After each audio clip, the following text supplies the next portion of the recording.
A very warm welcome to all the esteemed guests, dear friends and thought leaders from the industry. Welcome to the second day of CII Logistics and Supply Chain Leaders Conclave 2020, Reimagining India Logistics and Supply Chain Sector in the Age of Uncertainty. It's my privilege to introduce to our chairman, Mr. Shoaib Riaz. He's the chairman for CII Logistics and Supply Chain Leaders Conclave 2020 and also Chief Operating Officer, Indian Chemical Business, Tata Chemicals. Would request sir to start the day with your welcome remarks.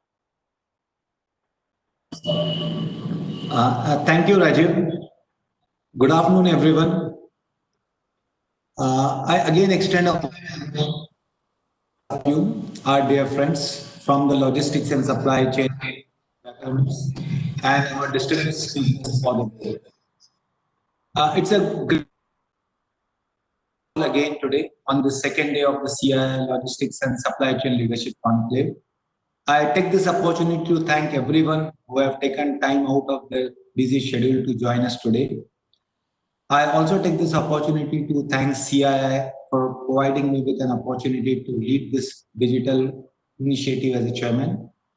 It's a start to many more activities that we plan to host in the region through the year that could help uplift the supply chain and logistics ecosystem and also support its key stakeholders.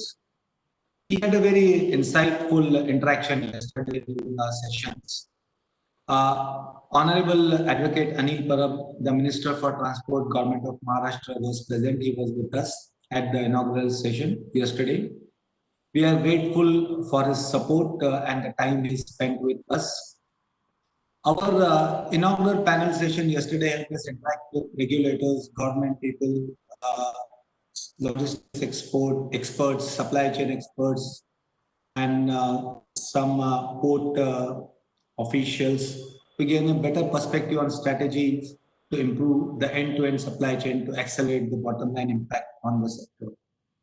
Discussions surrounding the national policy, the growth bottlenecks for Indian logistics sector, and implementable solutions gained much interest both from the panelists as well as the attendees yesterday. We also heard experts commenting on key decision makers from industry leaders on actionable insights on how to navigate the myriad geopolitical disruptions, the natural disasters, and transportation challenges with competency and operational excellence while adjusting to today's new normal. The CII Logistics and Supply Chain Leadership Conclave was conceptualized with the core belief to congregate senior level decision makers to share industry best practices and learnings from these unprecedented times and stand together with the industry for the industry. And we are pleased to see that happen yesterday and hope we continue knowledge engagement today as well. Today's agenda proceedings will delve into the supply chain strategy planning in the current scenario, end-to-end supply chain optimization approaches, technologies, digitization enablement, capacity development, gaps, labor well-being, and all the related issues. We look forward to an engaging time with all of you. I'll close my welcome address with this, and now I invite CII Secretary to again start the day's first session. Thank you. Thank you, Mr. Riaz. This initiative might have not been possible without the support of yours and your guidance. And we look forward to work with you and make this sector more stronger with the support of the other key stakeholders. Now I call Dr. Narera to give over the industry speech.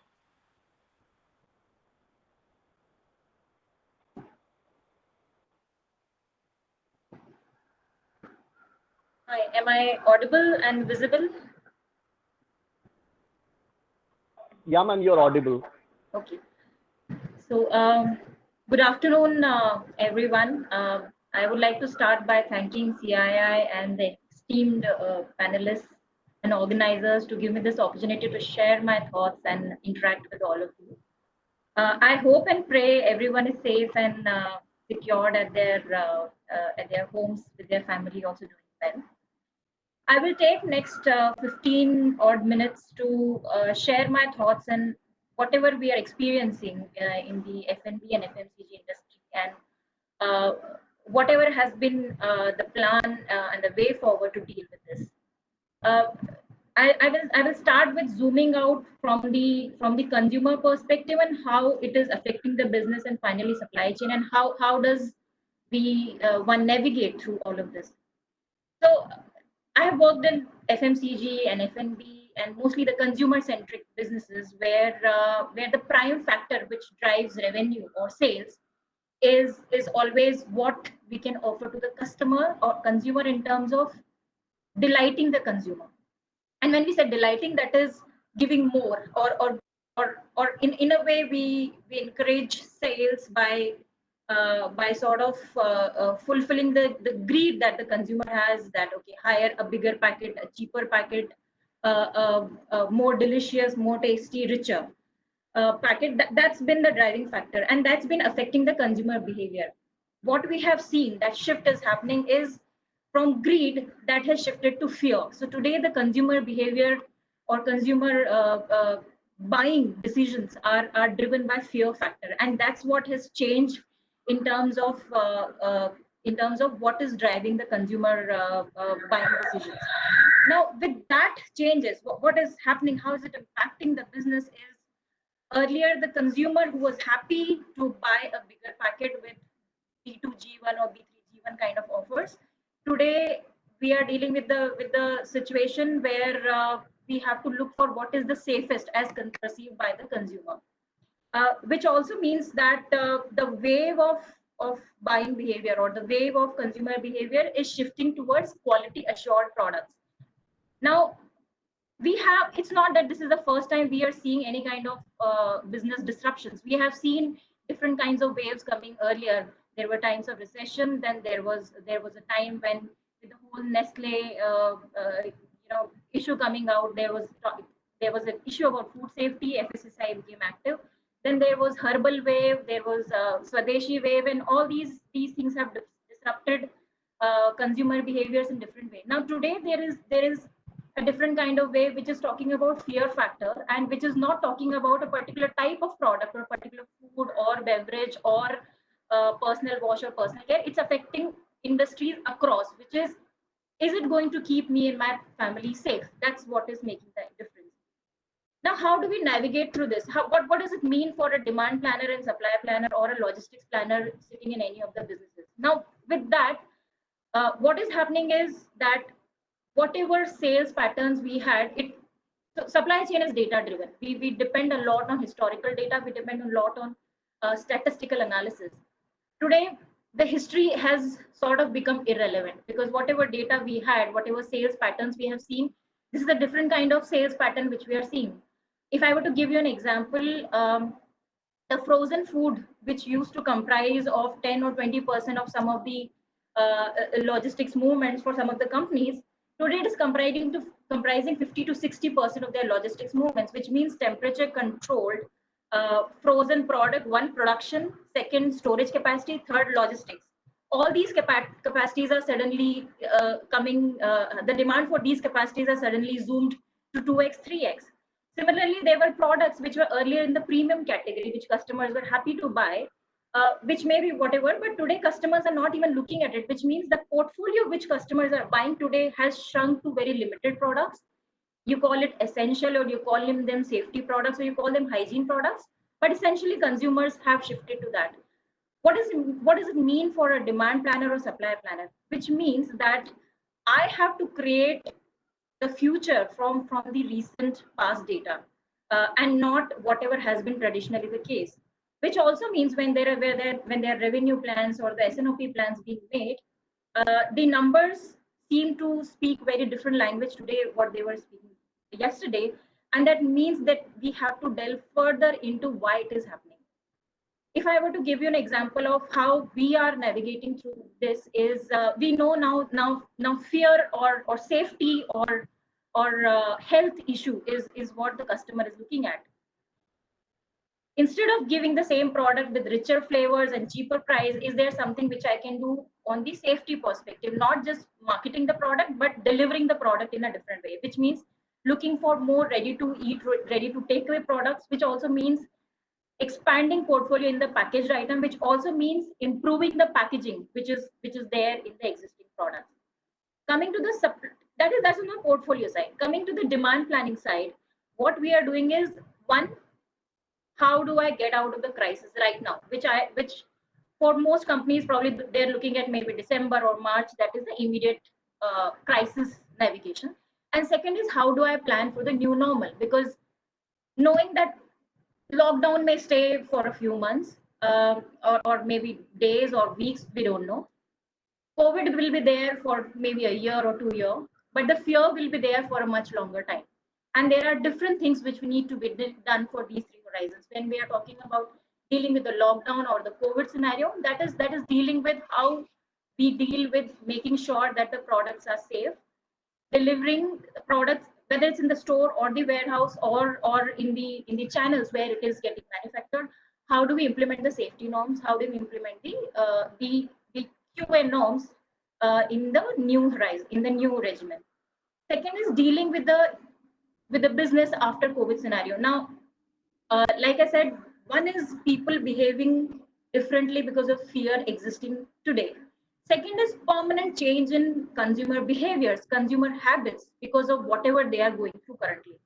Now, today, if I were to talk about food and beverage industry, until Feb, it was a very segmented industry with a lot of small stores coming up, just because Swiggy is there, just because Zomato is there, and everybody can open a bakery shop and everybody can start kitchen and start supplying.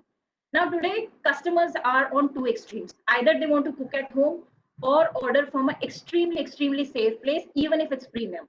So they would rather not eat out instead of eating from a place which is maybe safe, maybe not.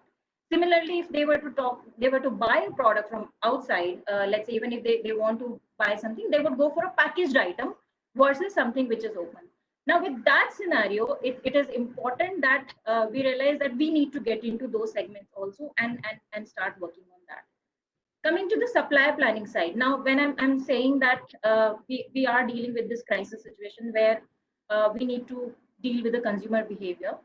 Second is, how do I make sure that with the new demand pattern, the same thing is also aligned with the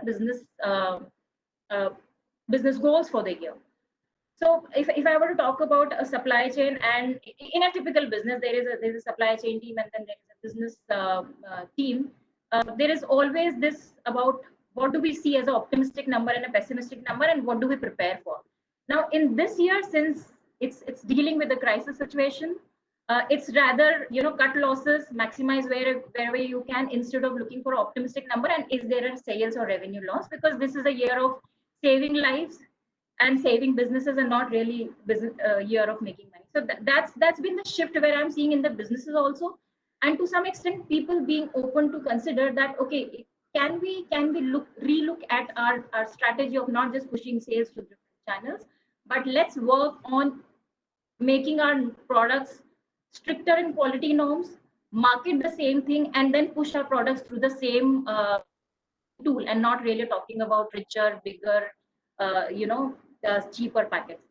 Third is about logistics planning. Now, in logistics planning, what we are seeing, like I said, that there is a shift in the product mix itself.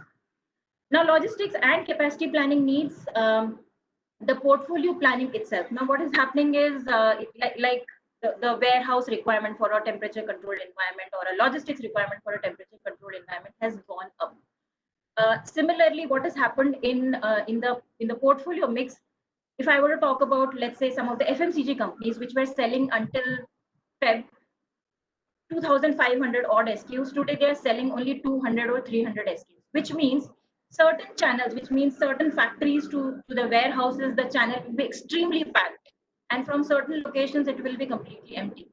Now there, what supply chain can do is, how do we make our capacities as flexible as possible to be doing the intermixing of SKUs. Some of the companies have already done it, and if they invested it in it earlier, they are getting the benefit of it. But the fact is, if I can shift my portfolio, or rather reshift my portfolio within the same capacity, I can deliver it.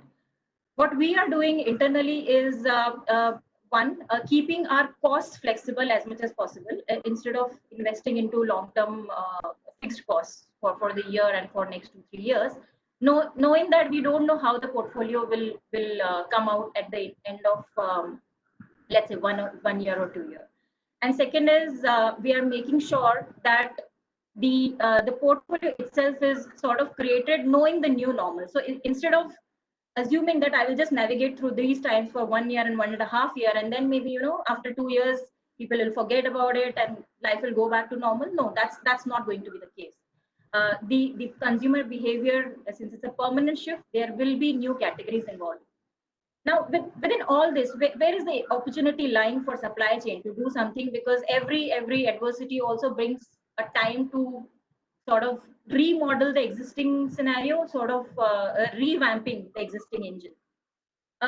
One, like I mentioned about some of the FMCG companies, when they are making their portfolio more narrower, it is the time to really rationalize, to prioritize. Now, normally what happens is whenever there is, even if you want to simplify the business, there is always a baseline sales number which is there in the past years, which is difficult to sort of ignore, and therefore it's difficult to rationalize anything. Now we know that since past history has become irrelevant, and we know that the future is going to be very different, it is high time that we that businesses start prioritizing and making things what is relevant to the customer. A lot of companies are keeping for the same product. Let's say if I were to talk about a shampoo bottle, a same shampoo bottle, does it need a 300 ml and a 400 ml and a 500 ml SKU? I doubt. Somebody who can buy 400 ml can easily shift to 500 or 300. I mean, I think that they are pretty interchangeable. It's not that people will not buy a 400 ml bottle if 300 is not available. So there are companies which have sort of overdone the process of making everything available as per consumer convenience. And there it's high time that the pack sizes, their SKU sizes are rationalized. Second is about investing in high quality supply chain. Now, I think supply chain as an industry, in terms of talk about infrastructure and talk about investment, at least in India scenario, is not something we can be really proud of. Now, today, the fact that everybody wants to know where products are getting manufactured, what are the safety norms followed by those people, how is it being transported, are the transporters safe enough, are the products sealed enough, are there packaging which can be easily tampered. I think it is a good opportunity for us to ask for investment, whether it's from our own businesses or whether it's from the larger ecosystem, which includes the policymakers, to make sure that we can ensure safety and high quality of the product throughout the value chain. So that ways, I see that as an opportunity, and I'm seeing that in the businesses, and that people are now considering that, okay, they can spend more than they would normally do. Third part is about quality, spending on quality. So in supply chain, of the three pillars of driving supply chain, that is quality, cost, and finally customer service. It's always the push and pull of cost and customer service which generally play in the game, and QA is sort of stays constant. Now this is the time to up the game. Like I said, the consumer's behavior is, I would rather pay more and buy from outside or cook at home, but I would not compromise, because health and life are at most important. So that's an opportunity for supply chain and quality teams to get that investment, which is otherwise difficult to get, in terms of getting the norms which they want to implement at their manufacturing sites, in their logistics setup, or in their operational stores. Then talking about the new category development. So like I said, there has been waves of herbal products, there have been waves of Swadeshi products. Of course, Make in India is still getting a boost, which is a good thing. The second thing which is coming up is people have suddenly understood that whatever happens to the vaccine or to the treatment of COVID, essentially it's the body's immunity which is going to finally help you fight. And this immunity booster is a new category which is developing, which was never understood, at least in the Indian context. And people are looking for products, anything which claims and hopefully is immunity booster. Now, this is a new category development. I'm talking from the from driving the sales perspective. That this can be one of the areas where companies can foray into and do R&D and create new products in. Talking about the packaging now, so far companies were selling their products basis whatever the richer, cheaper, bigger pack size. Now today companies can also sell products basis how intact is their packaging, how much foolproof their packaging in it, and how much safe it keeps the product throughout the journey from the in the entire value chain. Now that gives an immense opportunity to companies which are into packaging solutions. So today we are already seeing a huge amount of traction. At least I'm talking about FMCG business. I can surely vouch for, where suddenly our RTD and e-sales has become 2x of our normal, which also means the packaging requirement will become 2x of our normal. Now there, given the ecosystem of plastic ban, given the ecosystem of it being very small part of the overall product cost, how can we deliver it? Now the good part is, since every company would ask for it, probably it will start making economic sense for companies to spend money in that and do R&D for making a sustainable, reliable product for packaging, which until now, since probably the demand was not there, and therefore the companies were not able to spend that kind of money and energy into creating. And finally, how do I make sure that the same part, which is about investing in packaging, investing in quality, investing in making, let's say, immunity booster product, is used to differentiate the product sales itself. So now even the marketing trend will change towards saying why my product is safe, instead of saying why you should buy my product and how good is my product. So this shift is essentially being seen in the consumer behavior, and keeping that in mind, it's important for a supply planner or a supply or a demand planner to understand what will make that shift. And today, like I said, data is not able to speak much, because data has become irrelevant, and it's the business decisions, it's the business drivers which is making the demand go here and there, and therefore high amount of collaboration, high amount of visibility to the consumer behavior, not the dispatch patterns, and not the primary sales, which needs to be taken care by planning. With that, I would end my talk. And just to summarize, there are three things which are happening. Like I said, fear is driving consumer behavior. That is leading to some temporary changes for a year horizon, and then that will lead to some business changes in a longer term horizon, which means the way we make the product, the way we package the product, and the way we market the product. With that, I would end. Thank you so much.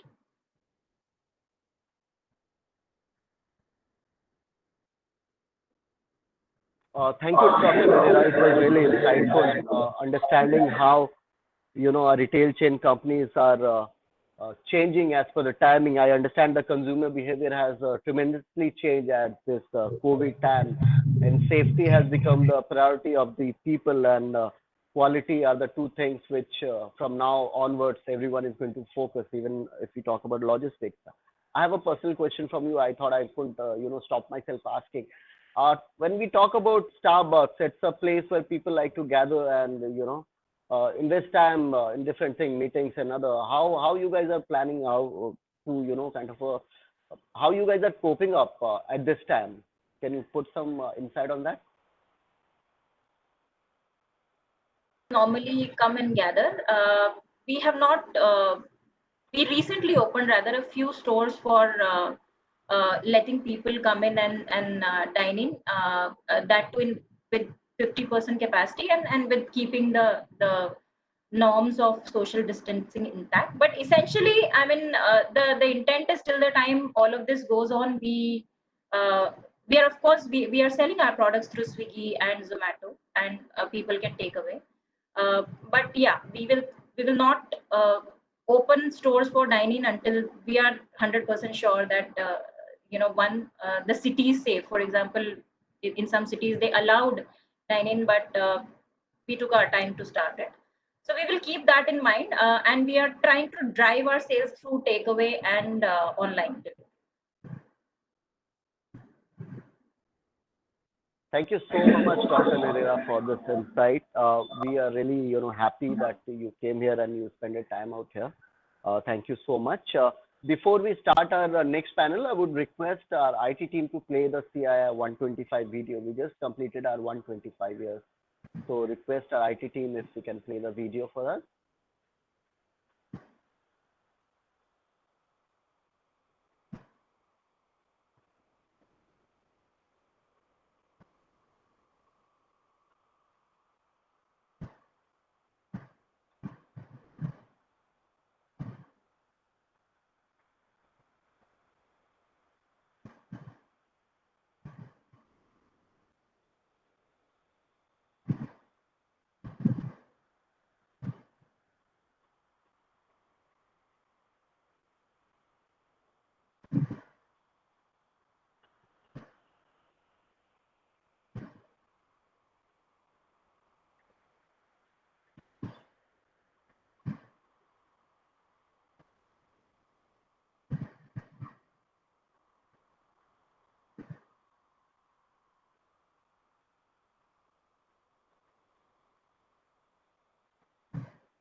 We can't hear the video.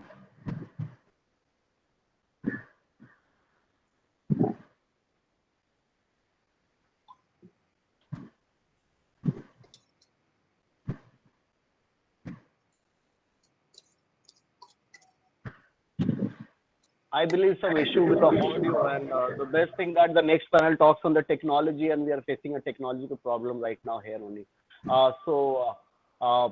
Saurabh, if the video is not working, I can start with the second panel.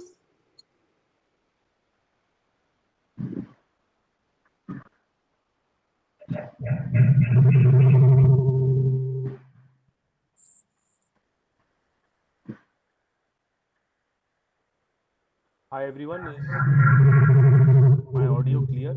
I hear a lot of echo.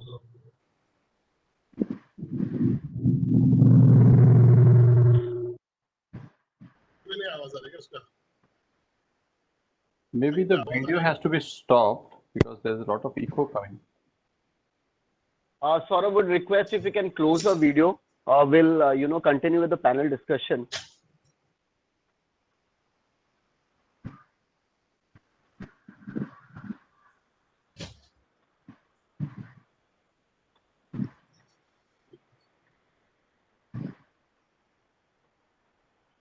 Saurabh?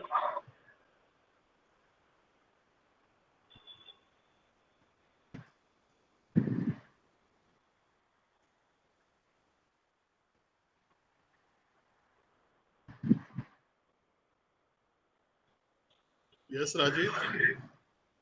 Yeah, I think we have to hold on the video. We'll start with the next panel. Okay. Yeah, thanks. I welcome to all of you for our first panel discussion today.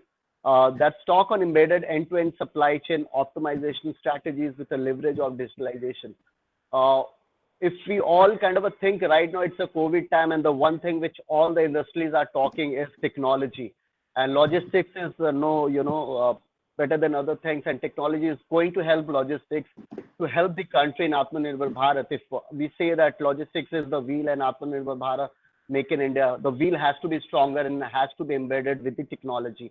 With that note, welcome our moderator for the day, Mr. Nishant Vyas, Regional Vice President, Anaplan, India. We have Mr. Vishnu Bhardwaj, Director, Manufacturing Industry Solution, Microsoft India. We have Mr. Surendra Dankani Kote, Managing Director, Galileo Intelligent Logistics Technology. We have with us Mr. Suresh Rathi, Chief Supply Chain Officer, ACC Limited. And we have Mr. Percy Avari, Regional Manager, South Asia Aramix. Yeah, Nishant, all the panel is up to you. Thank you, Rajiv, and it's my pleasure and honor to moderate this eminent panel. And as Raju rightly said, supply chain is really in the talk of the town. You would have heard the Prime Minister Modi's speech, and whenever I go to any supply chain discussion these days, and I'm attending panel almost every week, it is always quoted. Supply chain professional is very happy that our Prime Minister said so many words about supply chain. Maybe it was not heard in a decade. So it shows the importance of supply chain in today's condition of pandemic and disruption. And dealing with disruption is the new way of survival. So I'm fortunate to be joined by people from industry, the stalwarts who are leading the supply chain for their companies, as well as I have my good friend Vishnu, who is a part of Microsoft. They are also transforming not even supply chain but many other things across the globe. And then we have eminent speakers from the logistic perspective also. So a great selection, and I hope I am able to have a discussion which actually brings out a lot of new things that everyone can learn about, and also we form a perspective so that we can work with leaders in this new phase of growth. My name is Nishant, and I manage Anaplan for India. And Anaplan is a cloud-based connected planning solution, and we different departments, not only supply chain but finance, sales, marketing as well. But I am seeing a lot of inquiries coming from my customers as well as people who want to use us. So in between, maybe I'll keep on adding my anecdotes from the experience that we are seeing, not across India but worldwide as well. We are helping companies who are dealing it for the first time, the supply chain part of the pandemic. So we are helping companies who are into the non-profit as well as pharmaceutical drug manufacturer who are helping us in this COVID fight, and also agencies like NHS, ICMR. We are also working with government of Haryana to help them with the power of what if and scenario modeling from the supply chain perspective, so that they can respond well. Having said that, digitization of supply chain is the topic for today, and how we can optimize it further to lead the companies to greater heights. We have 55 minutes. We will try to answer your questions also in between. So if anyone has any query, please post it on the chat, or you can provide it to the organizers. I'll be happy to see that and maybe bounce it across the panel. So first thing I wanted to start, and this will be just going around the table, to get the initial views from my fellow panelists, is about that. What is your perspective in the current scenario, right? We can't talk about the digitization and optimization of supply chain without getting the current pandemic in perspective. So in this COVID, what is the impact that you have seen for your organization, especially in the supply chain function? And what are the learnings that you want to share with our attendee and fellow panelists? So maybe that will be my first question to my panel, and maybe I'll start with Mr. Suresh, if that is okay with you, and then we can go around the table. Yeah, thank you, Nishant. Sure. So, first of all, I thought it's a good thing that you actually came by with a new disruption. We all heard about digital disruption all along in last 5 years, and we all have witnessed another disruption, which is pandemic disruption. And this is something very, very unheard anytime, not at all experienced by any one of the living generation in this part or even one generation before. However, the most important part in my sense, what we have to bring the perspective to the table is there are four pillars on which we can base this perspective in terms of leadership. One is the most important in supply chain is the trust. The characteristic of trust is the first and foremost one in any supply chain. The second I would like to dwell upon is change management. This is something which is a topic must be as old as 20, 30, 40 years. Whenever we bring some kind of disruption or whenever we talk some new technology, the change management is something which is on the top of it. And same goes true with the current times or even with the digital disruption. The third one, probably most important one, is the visibility. I think this COVID times has given us, all of us, the kind of level, that importance of visibility in supply chain. Talk about any amount of visibility, whether it is data, whether it is about your own product, or whether it is about visibility at the customer's place, or visibility of the stakeholder, supply chain stakeholder. Everywhere the visibility becomes a very, very important part. So going forward, I would say, how do we collaborate? How do we collaborate together?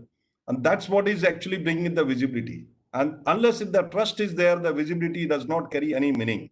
So my sense is technology is a great equalizer, because technology, when it brings visibility, it also actually brings in a transparency, and transparency must be the foundation for all the trust.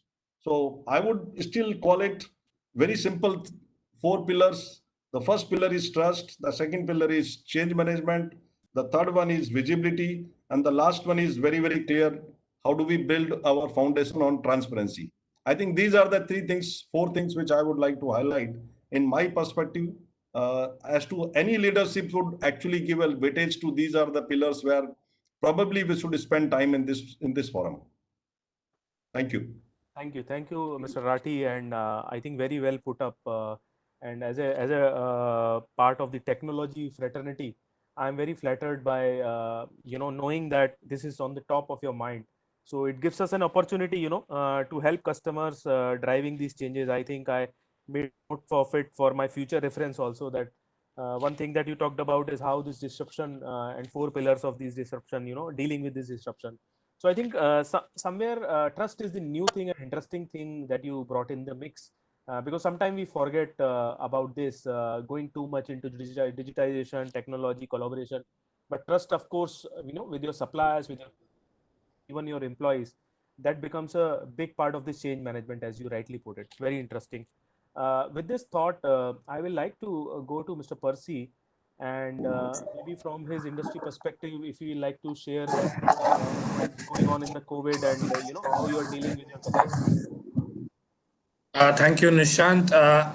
Before getting into digital transformation or technology, I would like to go to the basic fundamentals of supply chain, because the current situation, the way I see it, and we have heard a lot of people use the term, these are unprecedented times.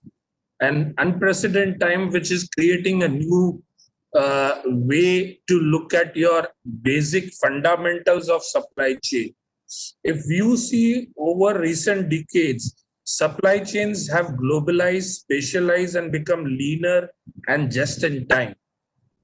They have been more efficient, less risky in certain areas, but as we now see, they have become potentially more exposed to a breakdown of cooperation. Raw materials, intermediate goods are shipped across the globe multiple times and then assembled in yet another location. The final outcome is re-exported to final consumers located in both developed and emerging markets. For many goods, China is at the heart of the global value chain. For example, China as a major primary producer of high-value products and components, as a large customer for global commodities and industrial products, and as a major consumer of marketplaces. With the pandemic, the exports from China had declined initially with lockdown in China, and then with spreading of the pandemic globally, resulting in global lockdowns, we saw when China recovered from the pandemic, partly the supply chains were still disrupted because of the spread of the pandemic globally and globally lockdowns happening. This collapse in production activity at the heart of many global value chains necessary has implications for producers and consumers in countries further up and down in the product value chain. The present outbreak provides valuable lessons for companies in general, and I would say for Indian companies in particular. Lean supply chain strategies, while increasing short-term profits, contribute to supply chain vulnerability. COVID-19 has taught us corporate decision makers that future supply chain designs, apart from cost, quality, and delivery, they also need to stress test the chains on new performance measures, including resilience, responsiveness, and reconfigurability. Companies would also seek to diversify supply chains from a geographic perspective to reduce supply chain risk from one country. And finally, to conclude, a number of countries, government, politicians, including our Honorable Prime Minister, have called for a rethink of their companies' approaches from an international outsourcing of production with a view to avoid future supply chain bottlenecks whilst increasing resilience of supply chain locally. So whilst we may talk about digital transformation and things like that further in subsequent discussions, I think this is an important lesson for us to relook at our entire design of supply chain and decide what are the changes we need to make in it going forward to ensure such disruptions can enable you to be more responsive and resilient. Thank you, Mr. Percy. I think I noted few of the points that you have said, very, very important. And I think I also align with your positivity in treating this pandemic as an opportunity for rethinking and redesigning the supply chain to come out even more stronger. You know, as a human race, whenever any calamity has happened, we have come out stronger, and I have no doubt, you know, we'll come out stronger through this also. So thank you for sharing your views. And I think now is a good opportunity to bring my fellow technologist into the mix, Vishnu. And he represents Microsoft's. So Vishnu, your thoughts on this interesting topic, please. Hi, Nishad. Thank you. Good afternoon, everyone.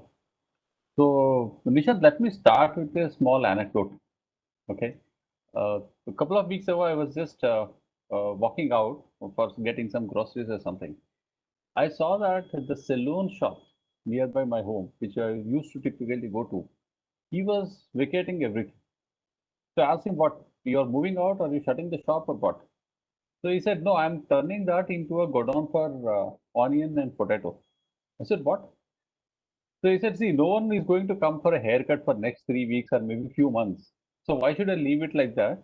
So I will convert this into storage space for this, and I will distribute it to the local, all the small vegetable vendors around, right? So if you see, even such a small player, his supply chain is disrupted. Earlier, his supply chain was all totally different. Now his supply chain is different, right? So we are seeing this as we talk to our customers, the supply chains in terms of, I think Mr. Percy talked about how China is at a global supply chain, hub of the global supply chain, and how it is impacting a lot of, let's say, auto components, right? You can't source a lot of those electronic circuits and those which you were earlier getting from the China. So there is a lot of disruption in the supply chain. There is no doubt about that. Now, what do we do about that, right? Now, while I come from the technology company, if I can share or wear a hat of a supply chain company itself, not many would know Microsoft is a manufacturing company as well. We manufacture devices and supply to more than 100 countries, right? We manufacture more than 100 million electronic devices and supply them. And it's a very, very complex supply chain we have. So when a few years ago, when our own supply chain team looked at, how do we go about this, right? How do we make this whole operations efficient? So they came up with 3 waves.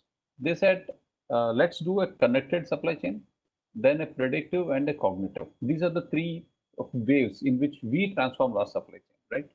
In the connected, Mr. Rati talked about visibility. The whole focus was getting the visibility. Where is my stock? Where is my raw material supply? Where am I supplying? Where is my distribution happening? So the entire visibility, because any disruption anywhere in that, right? The decision making has to be fast. It can't wait for days or weeks, given the global supply chain. So that was the first thing that we underwent as a transformation. As part of the connected, we also did a second thing.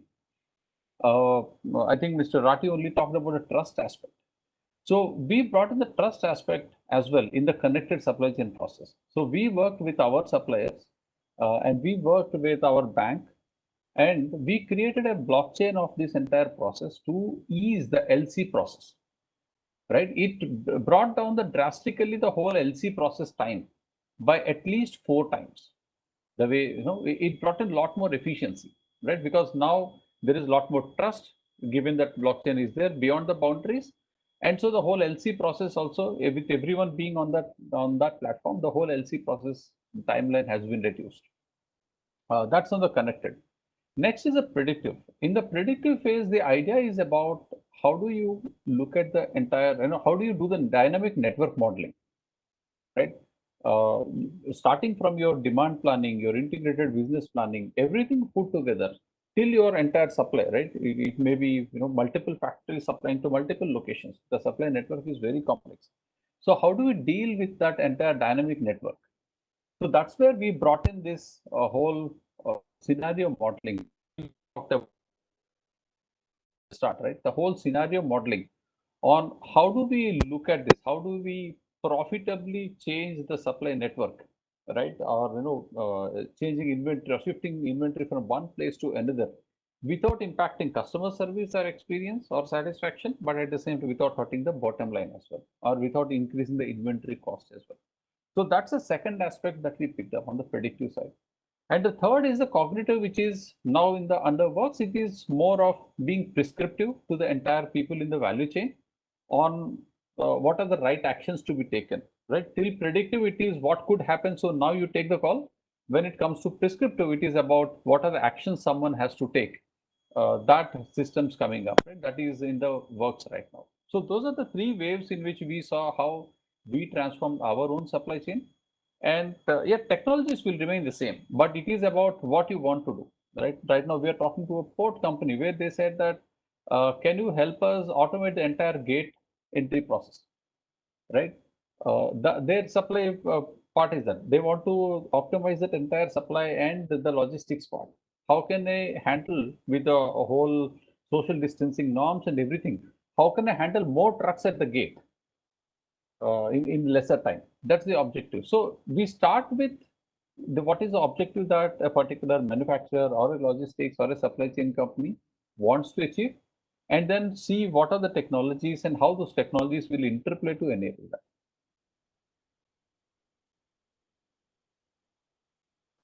Thank you, Vishnu. I think when you talked about hardware, I just remembered, Xbox from Microsoft. So how can we forget that? So yeah, I really loved your the told about the journey, starting from connected to predictive and cognitive. I think this is the right way to go, and it is a way towards, as we call it, autonomous supply chain, where mundane tasks are being run with the help of AI, ML, and bots, whereas humans are involved in critical decision making and investing their time over there. And Microsoft, as a technology leader, is doing that. I think there is something to learn for everyone. So thank you for your thoughts, Vishnu, and I know we'll come back to you again for more interesting.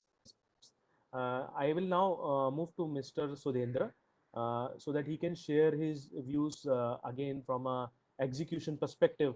What he has seen COVID. Yeah, sorry.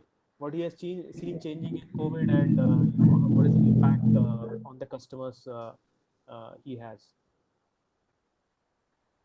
Good afternoon, everybody. I am Sudhendra Tankanikote. I am the Managing Director of Galileo Intelligent Logistics Technologies. We are a provider of smart, and we call it smart and secure solutions.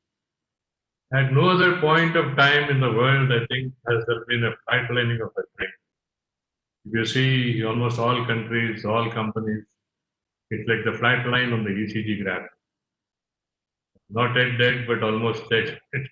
Still, the COVID has shown us an opportunity where companies need to think differently, need to innovate, need to look at all aspects. Today, as Mr. Rati and others have pointed out, virtually every aspect of supply chain has been hit very badly. Be it the sourcing, be it the logistics, be it the delivery, be it the entire process. Question is now, how do we reassemble all this? So far, China was being considered the manufacturer center. India was also importing a lot of Chinese components, so also other countries. Most of the key, components are all being manufactured in China. But what is the resultant impact now? The resultant impact is now there is a demand and supply shock in the industry. Like companies are not finding sufficient resourcing to cater to supply. Take a look at the healthcare sector. Today, if you look at the healthcare sector, you will find that we are struggling to find resources like ventilators, like gloves, like PPE. Why all these things are all being imported from China and from other countries? Second thing, most of the countries invested in lean, invested in a big way in lean, just-in-time inventory. So probably this also contributed to a fact that there was no buffer of inventory available to cater to times like this. This is a shock which has hit the world. But look at the positive side. COVID has also given us a chance to relook at the way things are being done. One thing is definitely the need of the hour, that is digitization of supply chain in virtually all aspects. My end-to-end visibility of what inventories I have carry, which of my vendor partners have sufficient stocks, how am I able to switch the vendor? If suppose somebody is not having sufficient capacity to meet my need, how quickly and how fast do I take a decision to change the vendor or alternate the vendor? We need robotics in a big way, because in the time of the pandemic and at least for 1 or 2 years, you will be finding a lot of stuff like absenteeism, people falling ill, all sorts of things.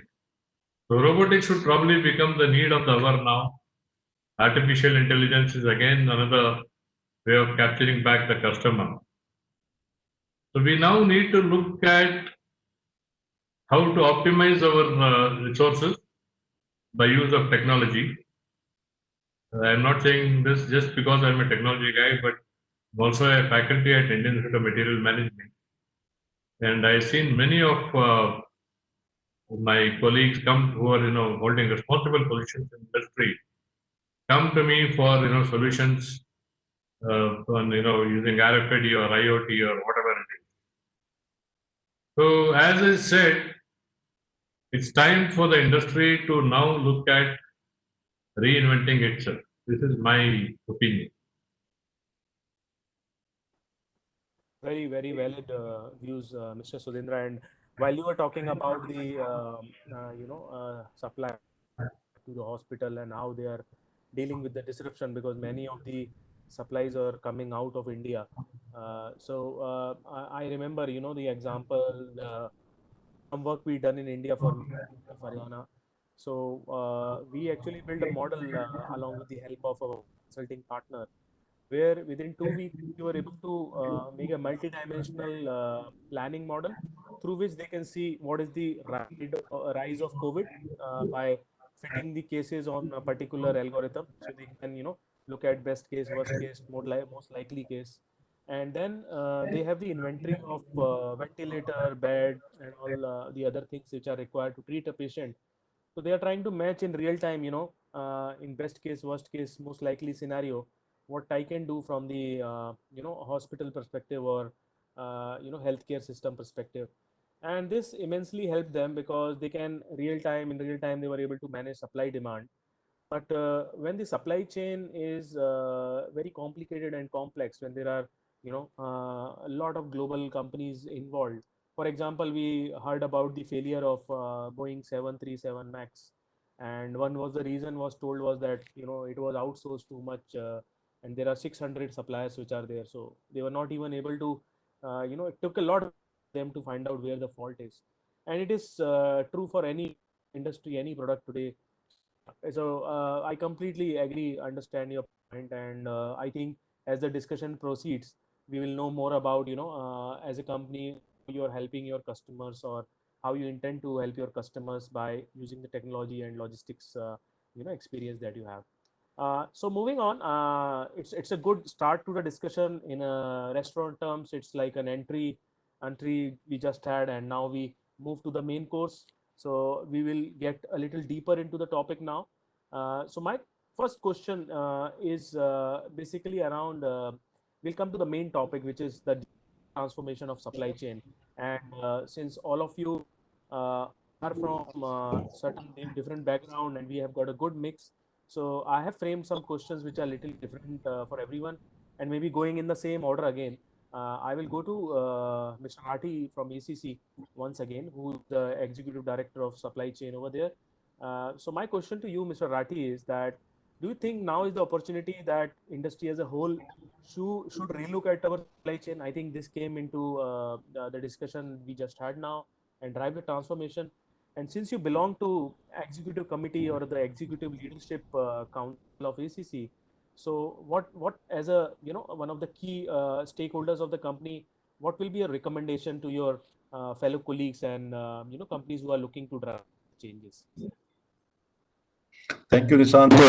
I think most important part which you raised in this period of time is what do you do? You get so much of knowledge all around. The question is how do you put it back to the execution? So the key lies in execution, and that is where I feel when the COVID started, we all heard this new term called new normal. And what I understood in last 2 months of new normal is the new normal is new every week. If I'm exaggerating, it becomes new normal almost every month. What we saw in those days that COVID has some symptoms, then it became asymptomatic. Then we heard that COVID is causing respiratory problem, and therefore so much of ventilators are required. Now we hear in last 2 weeks is not only just ventilator. I think before that is a blood clot, and therefore you need all those aspirin and things like that, blood thinning kind of thing. So what is important is we need to recognize that what we used to say change. The only thing change which is constant is change itself. So the point lies in supply chain also. Not only this pandemic has taught us this, the fact remains that digital or any amount of technology, whichever time, whichever generation we belong to, technology has been always is something which we cannot stop. Nobody has been able to stop this, and this is something which is causing the change. And as I said in my opening comment, change management. So I would still call change management of the heart of the everything. There are technologies in the past, there will be technologies in future. What is important is we need to understand how are you managing the change within the organization. That's the top and foremost about all. One or other technology, one or other solutions are always going to be there. What is important for us to understand that what is new normal, and how do we carry this new normal to the lowest rung of the organization. We can't say that we are the senior people, 20, 30, 40, 2,000 people is enough. I think we need to take right up to the soft floor. The lowest rung person must be aware that how this is impacting the supply chain of the company, how is impacting the customers. So I would say that, one of the foremost part in this period of time is how do we understand the psyche of the customers? Right or wrong, I think Vishnu also commented some examples, and many of us have given these examples. What is important is the psyche of the customer is changing. The behavior of the customer is changing. His purchasing priorities have changed. As a result of this, the most and foremost in this period of time, I believe, is people at the top must invest time in understanding the new normal in terms of consumer. Then the new normal is in terms of understanding the ecosystem. There are drivers. I don't think in a country like India, we all have been very humble and very modest, and we are much better than the rest of the world in terms of. But the fact remains that we ignore all this period of time. The important stakeholder, he was a driver. The driver of our vehicles, we never bothered about it. Now this pandemic situation has taught us that it is not only labor, it is this section of people are very, very crucial to your supply chain community. So if it is called about community, I would say even customs, for example. Digital can give a huge amount of clearance. So while you had your containers reach the port, but they were not able to take the delivery. The reason being that everybody, right, I mean, the customs people are handling the papers. So whatever may be the knowledge available, what was conveyed yesterday or last week, that has become the norm of that day. So it is something which is we need to understand how do we bring this technology in such a way that we are able to deal with this challenge which is constantly evolving. And one of the points in my sense is what we are not able to solve today. So I'm making this challenge for the technology people, which are going to be my fellow panelists who are going to speak, is the social distancing. This topic I have not been able to solve in our company, and I believe I have talked to many people. How do we run the factory? How do we run the warehouse? After all, we are all social animals, and we have always lived together. Now you suddenly come and say, keep a distance of 2 meters. Okay, no doubt we have reduced the strength by 30%, 40%. But the fact remains that there are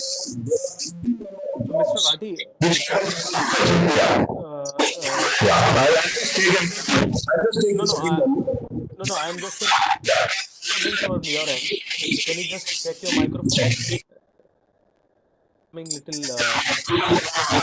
Okay, understood. I think this is getting operated. I'm sorry. Yeah. Thank you. Is it better now? No, sir, there is still some disturbance. Okay. You please go to other speed, other panelists. Okay. I'll come back to you, sir. I will come back to you. Sorry for that. So, what interest from you, Mr. Rathi, and actually, I wanted to ask a follow-up question, but I will come to you once we sort out the issue. But very interesting, the new normal and the new normal and new normal, new to the power n. That's what we are facing, and very important, observation. Every week we are learning something new. We are learning to live with it. When the whole COVID thing happened, it was so new and unique. I think we are all like working with it, living with it, and that's I will say that's the resiliency of human spirit. Can't break. But yes, when you are running an organization, social distancing is something that you pointed out. How you run your factory with social distancing, and always worried about, because this is such a disease that you can't make out. It doesn't give any signal until number of days are over. So I'm sure being responsible for running the supply chain, running the plants, it's a very, very daunting task for you, Mr. Rathi. And we'll come back to hear more about your views. And right now I'll go to Percy. And Percy, my question to you is that we operate today in the global environment, and our supply chain need to address international requirements from logistics perspective. Like Ms. Sudhindra pointed out, there is China dependence on China, there's dependence on some other countries, for some parts. So you play a critical role as a logistics service provider across sectors. So what do you think are the learnings companies can leverage, new tools that we can talk about, for supply chain transformation? Like Vishnu mentioned about the blockchain that Microsoft is, adopting. So from your side as a logistics service provider, what are your thoughts on this particular topic? Thanks, Vishnu. Let me start by saying digital transformation is something a lot of organizations have been looking at over the past few years. However, organizations and stakeholders have been looking at it in silos. So whilst digital transformation was being looked at, let me put it, by the industries, by the manufacturing side, by the 3PL side, by the banks, by regulators. Each industry were looking at digital transformation in silos with regards to their own side of the whole value chain, rather than look at it's from end-to-end supply chain, from the time the raw material moves to the time it reaches in a customs or at the time it moves in a truck. The whole value chain is something which has not been looked at end-to-end by most. And that is where the challenge in the last 3 months have come in, where the importance of paperless and contactless has increased, I would say, multifold. And that has been one of the main reasons why supply chain broke down during this pandemic time. So, current situation has exposed the vulnerability of end-to-end supply chain visibility and management. Take a simple e-waybill. The introduction of e-waybill has been a welcome reform for the industry, and the government has been actively engaged in addressing and simplifying the issues over the period.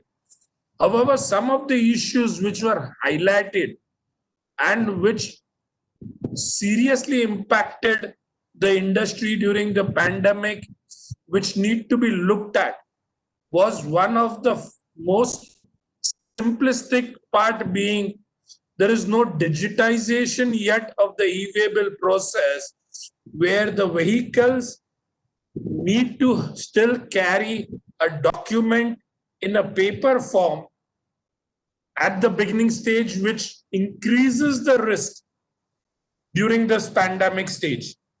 Or take it to the next level and look at it saying e-waybill generation allows an invoice number to be generated only once, and the e-waybill has a validity for a period of time.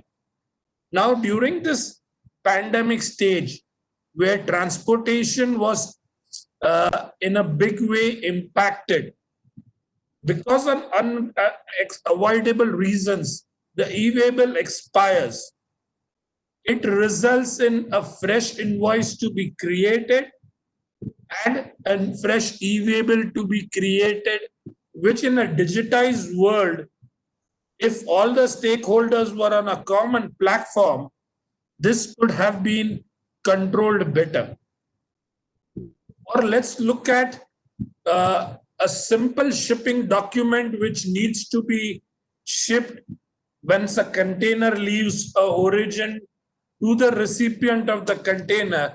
This pandemic time resulted in the shipping document still remaining at the origin, because a lot of supply chain disruption was there on the air side, with passenger airlines stopping down, whilst the ocean container still sailed to the destination and reached the destination, but couldn't be cleared because the documents were still lying at the origin.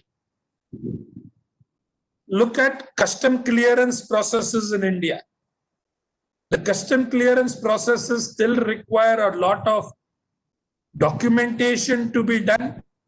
In spite of basic solutions available, the process is still a lot involving manual contact at various levels. So I believe there is a need for all stakeholders, the industry, the regulator, the service provider, the financial institution, to form a safer and smarter blockchain, as Vishnu mentioned in his introductory introduction, where we free them from the legacy of processes and paperwork. A blockchain which brings all these stakeholders on a common platform rather than each of them working in silos is the need of the hour. This needs to be at the center of the digital transformation, and I believe an organization like CII can play a pivotal role by bringing all the stakeholders on a common platform, where this digital transformation can happen end to end, which will ensure in times to come paperwork, contacts can be brought down to a minimal and supply chains can be more smoother. So that's where my views are on digital transformation. We all are talking about it in silos. We need to break the silos and go into an end-to-end solution where all the stakeholders are involved. That's my view. Thank you, Mr. Percy. And I think very relevant example. I can give my own example. I'm not doing any work which involve transacting with outer entity, going to the ATM or going for any kind of thing which involved my contacting someone because I need certain paper from someone. So I can understand with such a huge sector that we have, and if it is not paperless or contactless, then definitely it's a risk, it's a hassle, and it's a it's a big risk for any kind of company. So very relevant example I think you gave. And thank you for sharing the topic of blockchain, which is very interesting to everyone. Having said that, I think I will bring again the person who actually started with the topic, Vishnu, once again. So Vishnu, my question to you is, you started talking about Microsoft's leadership in the supply chain and how is their vision of the supply chain, making it more and more cognitive and removing the things which are holding it back. So you are also one of the leaders in driving the collaboration and adoption of cloud. You have Azure platform and you have machine learning, AI embedded with that for companies and partner. So how you think these capabilities and what you can say technology prowess of Microsoft come into picture when we are reimagining supply chain for our customers? Will you like to talk about it a little bit? Sure, Nishant. It's a very important thing that you brought about, which is the AI ML, right? If you look at, we all know China is a master in this whole manufacturing and supply chain. So we can take some learnings from what is happening. So I was just reading about how China was reacting to all these. They also faced the supply chain disruption. So I was just reading about what they are facing. And they are well ahead in curve in terms of the unlock, right? We are now entering unlock 2.0, but they have already passed few months in that space.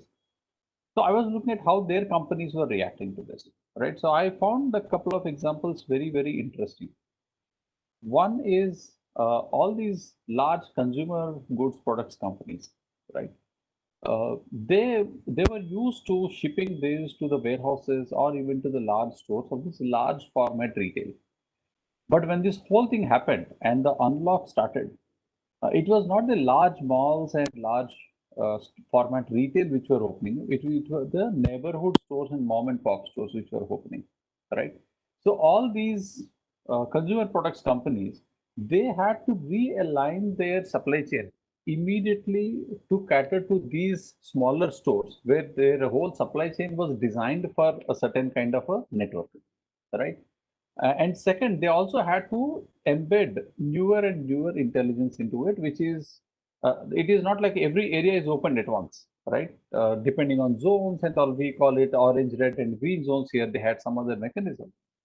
People were looking at which are the zones where the shops are opening. So how do I plan my logistics? Earlier to a large format store, I would send a heavy truck, but now I have to use a smaller truck or light medium truck for the last mile connectivity for smaller stores. There's a whole change in the entire logistics process as well.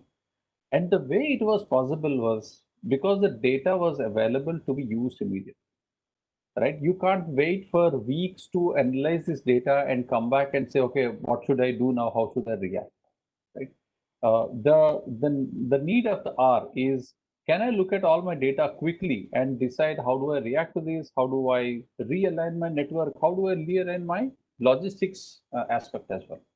So that's how some of those companies were looking at. That was one. The second example I was looking at is how there was this beauty products company, one of the beauty product companies in China. Actually, their sales doubled during the lockdown period. interestingly, right? And the way that they did was they have deployed all their store employees as online beauty advisors. And so people who are at home, they needed something to spend time with. So they were contacting all these beauty advisors. And so they were ordering the products for delivery to home. So this company, which was actually again relying on the large format retail, now they realigned their network to the direct to home deliveries, right? So all these realignments require quick reactions. All these realignments require having all the data together at one place, right? So that's where the cloud technology comes into play, where you don't have to worry about how do I bring all my data and analyze quickly. Once you put it on the cloud, the data is available to be analyzed. And the tools have advanced. Right now we've built a system called Bonsai. It's an AI platform for industrial systems. People who don't even have a lot of understanding about data science can use that and build quickly analytics, and then improve and expedite the decision making. So that's where the cloud comes into the play.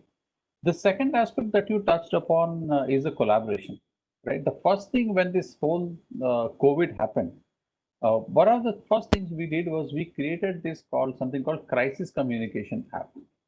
Okay, it's a simple app, but it is about how do you get in touch with people who are out there in the field, right? People who are in the supply chain network are the most impacted, either including the logistics, including the driver who is actually taking the truck. So when the whole COVID started, when I spoke to some of my few customers, so they said that, look, we don't know where our stock is, where it is stuck, right? Where the truck is. I have some 50 lakh stock in the truck. I don't know where it is.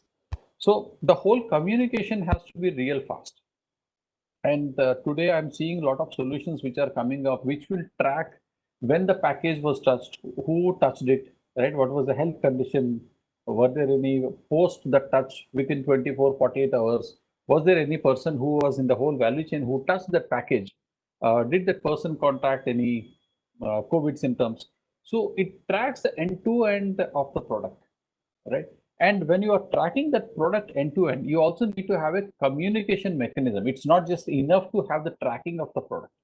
If there is anything happened in the supply network in terms of either it getting contaminated, or if some change has to happen in the supply network, we talked about how realignment of supply chain happens very dynamically. So you need to have a quick communication.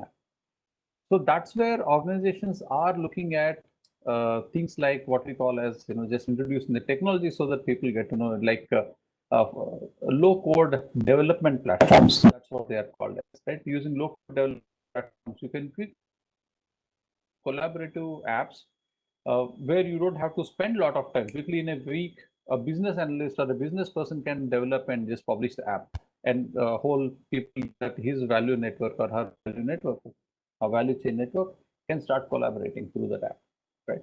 So these are some of the things. On one side, you have the whole AI ML where you can do analytics quickly, and on the other side, it is a whole collaboration and communication through quicker apps. I think these two, in my experience so far, limited experience, what I have interacted with our customers, these are a couple of areas where we are seeing organizations are investing and they are leveraging those to realign and being developing a very resilient supply network. Okay, thank you, Vishnu. It was very interesting. I think AI/ML is the talk of the town. So I read some articles about future of supply chain, and they were my review, and in each of them was showcased that the future supply chain, like company like Microsoft, like Amazon are running, most of the things will happen autonomously, and we will be involved in the, what you can say, in the making the decision around scenario modeling and collaboration. That is one of the key, of course. So definitely collaboration is my takeaway from your story, and I think Mr. Rathi also previously talked about collaboration. So I'll go to Mr. Sudhendra, and since he is also from the logistics sector, so once again we are coming to the last mile. So can you give some practical examples, sir, where you're using technology in logistics and helping your customer, helping in this last digitization. Can you share something about that? Yeah, but I have touched that. Before that, I just want to refer to a point made by Mr. Percy. See, about 3 years back, from a sister company, where I am a director and COO, we have implemented a solution in Chennai to track trailers, containers with RFID, and we have implemented a paperless documentation for customers.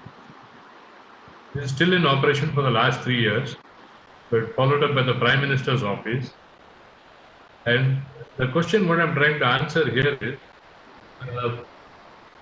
why, when we have a system for contactless documentation, for paperless documentation, why doesn't the government use it?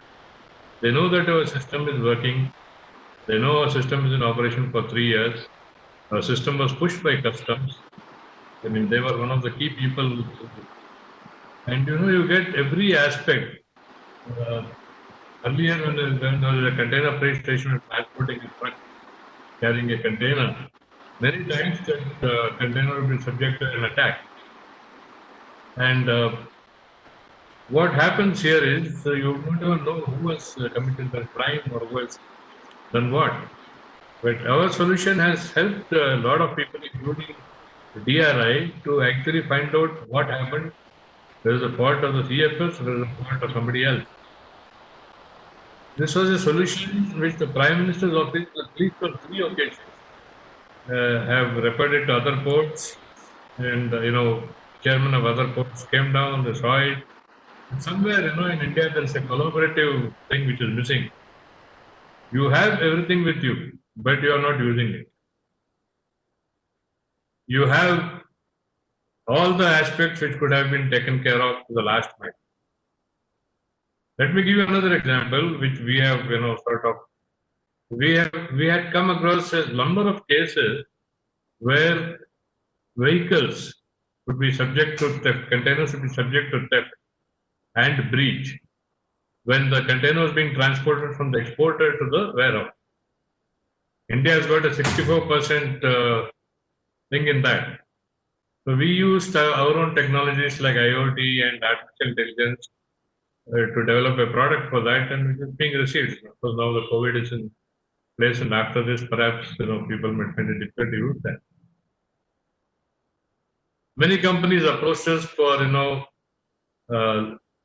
last mile tracking of deliveries and things like that.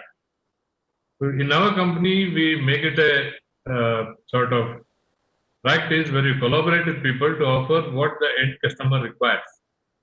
Is it that he wants to track his delivery? Is it that he wants to have contactless documentation, or if you want something like social distancing to be effectively used, sometimes something like contactless attendance. So we have developed a lot of products for this.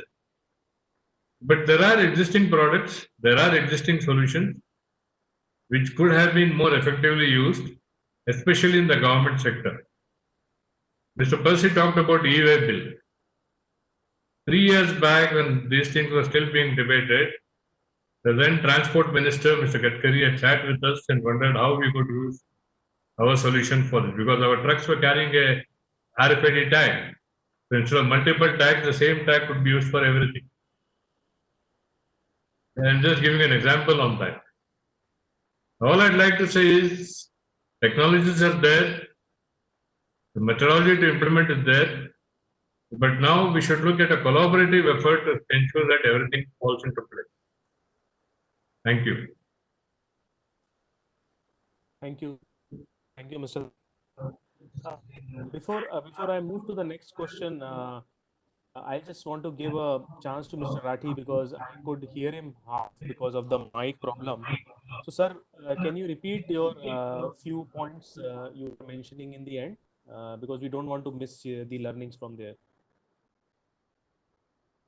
Is it better now? It's clear. It's clear. Thank you. Okay, thank you. So I was just trying to hint upon that, one of the biggest problem in this period of time is, social distancing. And in my sense, we tried our level best. I just want to leave this forum with that challenge We tried a lot of technological solutions, but many of them actually came into the purview of privacy. So breach of privacy kind of issues do come up on that. Now, although we don't have a law in India at this point of time much, but there are multinational kind of a culture, and therefore there are locations where we can't take such kind of a app or such kind of a solution unless we resolve this privacy breach kind of a the challenge. The point which I was trying to highlight is even in technology at this point of time, we need to be a little careful that in solving one of the problem we don't create another problem. And this is something which I have learned in this period of time, that the best one can cope up with the technology is you create a collaborative platform where you take a solidarity kind of acceptance from everyone, that in this period of time, although the part of the data could be exposed here and there, but the fact remains that all of us have only one motto, which is how to keep the customer happy. And therefore, I'm very pleased to share with this audience and the panel that in this period of time we actually tried how do we collaborate within the competition. So within our own competitors, we actually came across one or two instances where we actually supplied the material to the customer, even though we supplied only part and the remaining part went from the another competitor. But the fact remains that the customer who was very struggling in terms of completing his project, he could actually get that done, and he had a tremendous deadline in terms of completing before the monsoon. So what I'm trying to say is, when you say collaboration, the collaboration doesn't mean only with the stakeholders. I'm saying collaboration across the ecosystem. Even if you may be competitor, but whatever I sold, at least I made money. Whatever my competitor could sell, he made money. So I did 3/4 of the product. He did 1/4 of the product. So in a sense like that, I believe after all, this whole planet is not only we to make money, it is for everybody to make money. So that kind of thinking has to be there when you create a collaborated platform. And my sense is that collaboration is the only essence in going forward, because none of us have any individual solution which is the best and we can claim to be the best in times to come. So with that, I want to leave this forum with thinking that the days of competition will always be there, but the days of collaboration have just started. And I think we are undermining the importance of collaboration. More and more we are able to create the trust. I think the collaboration will be the next frontier where all of us can deal with any kind of pandemic or any kind of disruption. That's the thought I want to leave with the audience. Thank you. Thank you, Mr. Rathi. I think I was back conference on pharma, and there I got to know a lot of pharma companies are supporting each other. But it's really heartening to know that this is happening in your sector as well, which is very competitive in nature, right? So I think because it's a product which is pushed hard, and it is not very distinctive as well. So great to know that in cement also there is such a good collaboration between competitors. It is existing. So we have around 10 minutes. So my second answer, I will ask everyone to quickly comment on it, maybe taking not more than 2 minutes. So I will just go around table once again. And my question to you is around that you are planning to bring resiliency in the supply chain. What I mean by that is that it should be strong. It should not be able to buckle down with this kind of pandemic in future. So how you want to? What are your thoughts around bringing the resiliency in supply chain and help in recovering the business? For those of you who are service provider, you can talk from the client perspective that how you will play a role in this resiliency. So I will go to Percy first, and I will come to Mr. Rathi in the end because he already just spoke. So Percy, from a service provider side, what is your point of view around this? Thank you, Vishnu. Vishnu, amid the lockdown and disruptions in global supply chain during the pandemic, organizations are increasingly realizing the vulnerability of the supply chains. There will be a shift in supply chain with a rebalancing from efficiency to resilience. We all know how the COVID has accelerated the use of digital services. Amid safe distancing measures and movements control, many firms have shifted to digital channels to conduct business. As Vishnu mentioned, a leading cosmetic chain has moved their store people from being a salesperson to consultants. So areas such as e-commerce, online education, telemedicine, remote working, internet banking have all taken off spectacularly. Moreover, the ability to conduct business on digital platforms, even especially across borders, has allowed people and businesses to tap into global markets for sales, supplies, or solution. The adoption of automation and disruption operations will probably accelerate, providing enhanced scalability and productivity. Finally, I think there will be a renewed focus on resilient supply chains and contingency planning. Strategies such as adding manufacturing and distribution location, port diversification, increased safety stock will be essential to prevent future disruptions in supply chain. So these are some of my views. Thank you. Thank you, Mr. Percy. I think very useful and practical advice. Vishnu, coming to you, what are your views on how you will be helping your customers to make their supply chain more resilient?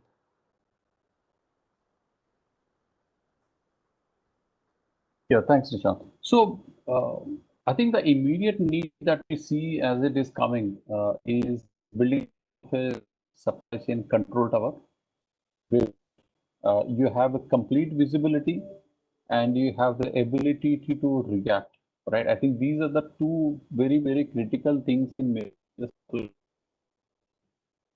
Like I said, technologies are always there as an enabler, but the ultimate goal is to build that visibility. I think that's where the focus of our customers, as we are seeing, and that's where we are also working on through different technologies to enable that visibility and the ability to control the entire supply network. Thank you, Vishnu. Very simple, short like that, because you were much under the time. So I have a chance to maybe ask question at the end, but I will first move to Mr. Sudhendra's comment on you are helping your customers, or how you are planning to help your customer to become more resilient after this pandemic. Yeah, thank you. See, we have specialization in visibility systems, end-to-end visibility system. And there have been 2-3 of our customers for whom we have built an end-to-end visibility chain. When I'm talking of visibility, it's not only about inventory, but collaborating with vendors of the company, so that you can take a look at which vendor is sufficiently equipped to meet your needs. And there has also been an interesting thing from a very big retail company in India, who are looking at how people can make payments or complete the shopping without having to wait in the queue, as it happens in many of the companies, stand one behind the other, and thereby reduce the impact of COVID. So we have come out with a smart trolley which has a POS system attached to it. So this is soon going to be rolled out in one of the very big supply chains. I mean, very big retail houses in India. It has got more than 1,500 stores all over the country. So this is a small example. See, the technology is there, as Vishnu was saying. How you deploy it, how you are going to use it, that is what matters. To make it a complete and functional supply chain, efficient in all aspects. Thank you, Mr. Sudhendra. Thank you. And I'll go to Mr. Rathi, who has the privilege for being the customer on the panel. So, sir, from the customer's perspective, to make your own supply chain more resilient going forward. Thank you, Nishant. All my co-panelists have already narrated in terms of how they have thinking in terms of bringing solutions. So as a customer, as a client, I'll be too keen in looking at all these solutions and trying to learn something from them. How do we adopt? How do we execute? But one of the important point which all of us have been working in this space is about, as I said, collaborative computing, collaborative community, kind of a cooperation. That means if it is something within my own fellow colleague in terms of another industry, how do we take the leverage of benefit of each other's strength, so that we are still able to do some business rather than not able to do business. So let's say in some part of my area, I am able to produce a semi-finished item, and maybe somebody else within the eco space can, do the finishing part of it. So that's something which industry has not looked in the past, but now it's looking up. So that's how we are going to, somebody who's close to customer, he should do the finishing part, so that something which is semi-finished can move by the railways, and we take advantage of the bulk. The second part we are looking in terms of community development is about port and customs. One of the key element in all this global chain is our port and customs are still not into the visibility part. So I really do not know how many vessels are going to hit JNPT. It's only just known about 7 days or 10 days before. I should be able to actually find out as to which are the other vessels which are going to some other port, and can that be collaborated in such a way that they hit this port first in case of any emergency items are there in that. The similar part is probably we are looking at digital council and smart factory, and this is something which we have immediately taken this as a challenge, and therefore we are collaborating with some of those industry experts, so that we can create a design document to go to the solution providers and ask them. It is not about that we will go in a small sensors and things like that. We want to actually get into the mode, how do we design a smart factory, so that at least something which comes up now should only be capable of handling any such kind of disruption. The last point is in terms of one lesson which we learned, which we all learned in the past, was the chain, any kind of chain, the strength of the chain lies in the weakest element. And therefore, I will again hint on that whoever is the stakeholder, however small it may be driver, it may be a laborer, it may be the smallest person in the link, but it's important to give recognition of that, and ensuring that they are also equally available, they also take equal benefit of this. And therefore, how do we create a larger ecosystem which is able to respond faster? And that will be the key learning for us. Thank you. Thank you, sir. Thank you. And I very enlightening remarks from your side. We have a couple of minutes, so I will use 1 minute to provide us, and maybe 1 minute for the question.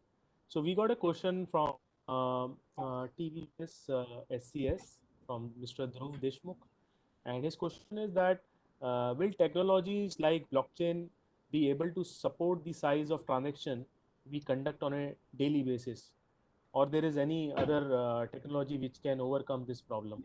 So who like to go on this? I'm weak, so I'm not taking it up. Yeah, thanks, Nishant. I can take that.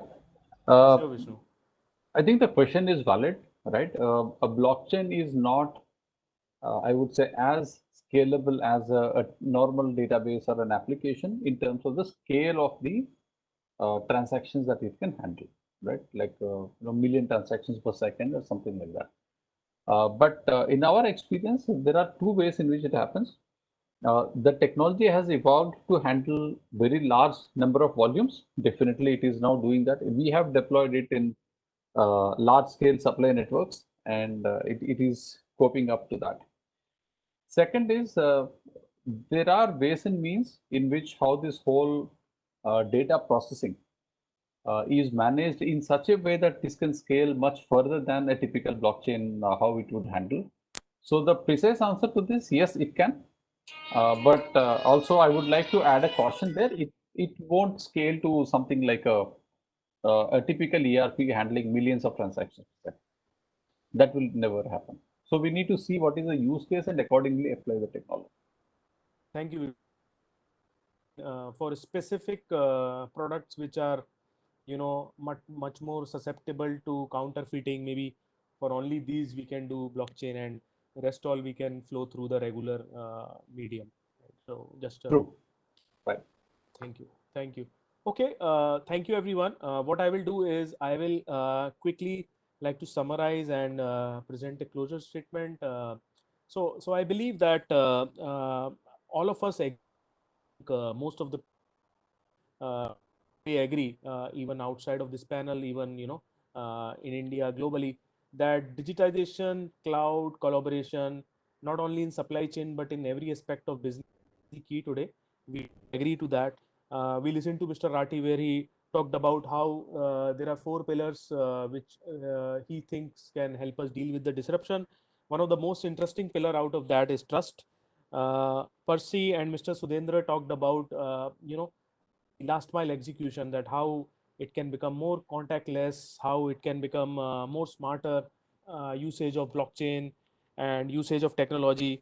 How we can use this new technologies to help the last mile reaching easier. I think one experience that all of us want is that, and I was listening to this in some other panel, is like we can track a 20 rupees burger on Swiggy, but why can't we have same experience with much more expensive cargo coming through ships or planes or whatever medium, right? So that's what the expectation of the business is. Mr. Rathi also talked about the new normal, and it's changing every time, something or the other changing, internal. The pace of change is much faster now. So accordingly, we need to be more agile, more flexible, more collaborative. His example about collaborations with competitors. I think if that happen, it will be fantastic. It will bring on tremendous efficiency in the entire system. So that was really heartening to hear. Vishnu talked about a very interesting perspective of Microsoft being a customer and how they are managing their supply chain, which I completely agree is the right way to go, as far as I know, which is starting with connected, then using predictive, and now moving on to cognitive. So that note, maybe we all can agree that today, to respond with the pandemic the way we are now, I think the most important thing is how we can preserve cash, looking at inventory, looking at wherever our working capital is stuck. So maybe designing some strategies around that on working capital, liquidity. These could be the areas. Once we are in a better shape, I believe, outside of pandemic, I think when we are recovering, as we say, so we can look at how we can move from, say, traditional ways of forecasting to coming to more scenario based collaborative way of running supply chain, where supply chain is not just the ownership of the supply chain head, but finance, sales, marketing, HR, they are all equal contributor in running this, one of the most important part of the business. It is what I say, like a central nervous system today. We should have cross functional team and a decision making process to make it more agile. And lastly, I think once we are out of this and we want to thrive, so I think crisis and resilience planning becomes very important, so that we are prepared for any eventuality.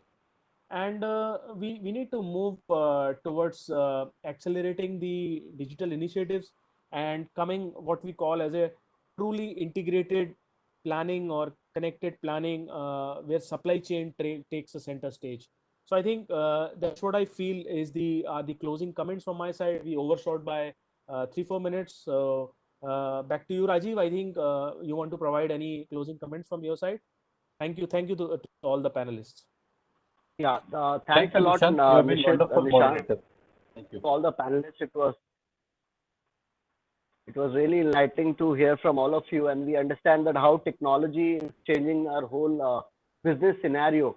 It's a digital era, and we really can't ignore this. Either by force or either by situation, we all have to opt for it. Our personal lives has gone, digital platforms. We are connecting with our family on digital. So logistics being one of the key business areas that has to adopt to the technology. So thanks to all panelists for your time, and I hope that our viewers have got a lot of enlightened information from this. Thank you. Thank you. Before we start with another panel, we are expecting Mr. Ramanujam to join in another 2-3 minutes. Saurabh, can you take it ahead from here?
Thank you everyone for the patience.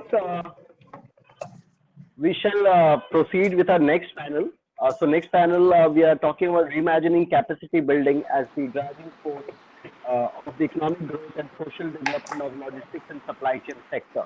As we understand, resource optimizations and also taking care of the social development of the main captain of the ship, whom we say the drivers. What exactly are there for them? What the COVID situation is doing and how the company is coping up? I would welcome our moderator, Captain T.S. Ramanujam, Chief Executive Officer, Logistics Sector Skill Council. We have Mr. Ramesh Agarwal, Mentor, Agarwal Packers and Movers. We have Mr. Pramod Sant, Vice President, Head of Import, Exports and Customs Seamen. We have Mr. Sanjeev Sethia, Customer Service and OTC Lead India, BU, Mondelez India Foods. And then we have Mr. Prakash Tulsiani, CEO, PFS, ICD and Investor Relations, All Cargo Logistics.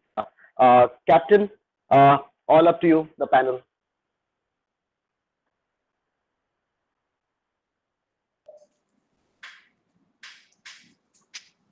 Good evening, everybody, and good evening, fellow panelists. Sorry for getting a little delayed. I was in another panel, and I will start off from where I left in that other panel. I think this pandemic, which is of unseen proportions till hitherto, has taught us one big lesson. And it is a revelation, and that revelation is the Indian attitude, the very positive Indian attitude, the resilience to cope with anything.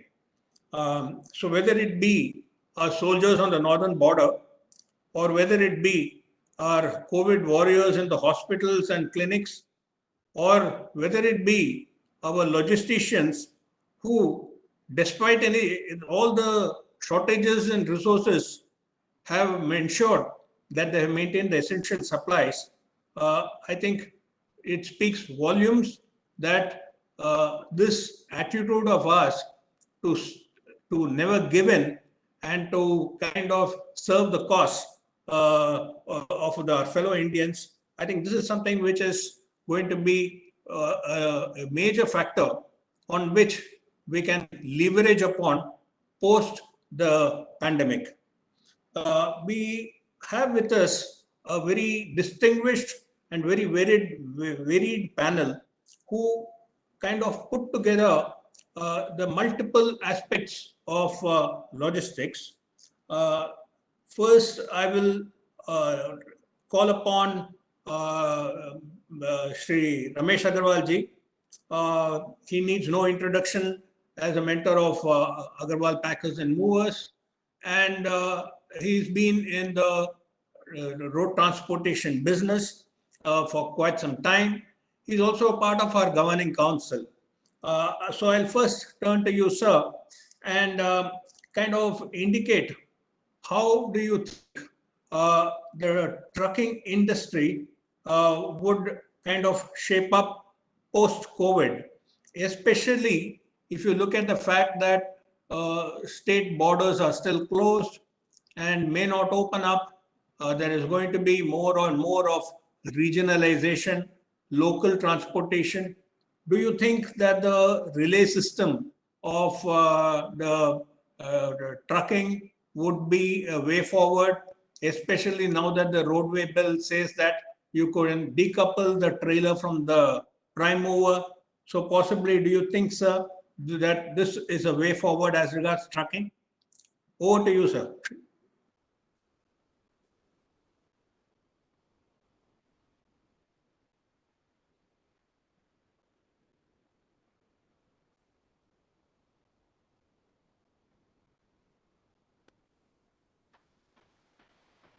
कभी किसी चीज का कोई experience होता है किसी को भी कि ये होगा, like we have experience of cyclone, earthquake, we have experience of something like strike, so we were prepared क्योंकि ऐसा होगा तो ऐसा हो जाएगा. But this COVID-19 and the lockdown for the more than 64 days in continuity we had never thought it कि ऐसा कभी होगा, बिकॉज ट्रांसपोर्ट इंडस्ट्री 7 डेज के लिए कभी हड़ताल होती है, स्ट्राइक होती है, तो पूरा देश हाहाकार मचा देता है। So that was totally new. कभी कहते हैं ना कि हमारे को कोई एक्सपीरियंस हो कि शेर आ गया, वी डोंट नो कि अब शेर करेगा क्या, because we have not seen कि घर में कभी शेर घुसा होगा। सिमिलरली एक्सपीरियंस हमारे पास साथ ऐसा हुआ था, बट अल्टीमेटली हमारे सब लोगों ने मिलकर लाइक यू नो इस एक होती है विपता, जब जिस टाइम पर ऐसी घड़ी आती है, विपता आती है, तो सब लोग आपस में मिलते हैं और एक साधन मिल गया ऑनलाइन मिलने का। जब मिलना शुरू हो गया तो एक दूसरे से बातचीत शुरू हो गई, विचार आपस में एक्सचेंज शुरू हो गए। Then ultimately we came to know कि अब इस टाइम पर क्या करना होगा, उस टाइम पर क्या करना होगा। फर्स्ट टाइम क्या था कि ऑल एकदम जब सरकार ने क्या 25 मार्च कि कल से सब बंद, तो ड्राइवर्स वर नॉट नोइंग कि कल से क्या होगा। State borders were not knowing कि ये इन गाड़ियों को चलना चाहिए, रोकना चाहिए, और जल्दी में कोई ट्रक ने रोक दिया, कोई स्टेट ने रोक दिया, but any how it was a very painful. और किसी तरह ट्रांसपोर्ट वालों की हेल्प से, गवर्नमेंट की हेल्प से सब लोग, इट टुक ऑफकोर्स 1 और 2 वीक। ड्राइवर्स कहीं ना कहीं अपने घर में पहुंचे, ट्रक्स कहीं ना कहीं पाकिस्तान में पहुंचे। सबसे पहले हमारे को अब post corona and during corona once they've been called कि एसेंशियल कम्युनिटी के लिए और नॉन एसेंशियल कम्युनिटी के लिए जो गुड्स है वो नहीं रुकनी चाहिए। मीनवाइल ड्राइवर अपने घरों में चले गए थे। Again to call them it's very difficult. और इतने भय के हिसाब से वो क्यों आएंगे, क्योंकि उनको मालूम है कि बिकॉज वंस जब वो अपने घर पे गए थे तो उन्होंने बड़े पेनफुल टाइम देखा था, तो इस तरह से एक डर बैठा हुआ था। तो फिर भी किसी तरह से भी ट्रांसपोर्टर ने मिलकर उनको अपना हौसला बढ़ाया and given additional perks, incentives, और वो बाहर निकल कर आए। तो इस कोरोना के अंदर ये दिखा दिया कि एक इकोनॉमी को चलाने के लिए ट्रांसपोर्ट इंडस्ट्री बहुत इंपॉर्टेंट है। किसी भी प्राइसेस को ऊंचा न जाए, सब्जी की कीमत, खाने की कीमत किसी तरह की न जाए, तो ट्रांसपोर्ट का होना बहुत जरूरी है। और जब ट्रांसपोर्ट को होने के लिए उस ट्रक ड्राइवर का, उस चालक का होना जरूरी है जो ट्रक चलाता है। ये निकल कर आया कि ट्रक को जो हम हमेशा नेग्लेक्टेड रखते थे, वो अब निकल कर आया कि is not a part of neglected. क्योंकि पहले मैनी प्लेटफार्म से बहुत सी जगह हमने कहा है कि ये मोस्ट नेग्लेक्टेड है बट मोस्ट इंपॉर्टेंट है। मैं अपना एग्जांपल देता हूं कि सुबह जब मैं चाय पीता हूं 6 बजे 6 o'clock, मेरे पास एक घर में अखबार आता है, न्यूज़पेपर आता है। वो जब आते ही मैं जगता हूं और मेरे को चाय पीने की मन में आती है और मैं अखबार पढ़ता हूं। जब तक पेपर नहीं आता तो मन नहीं होता।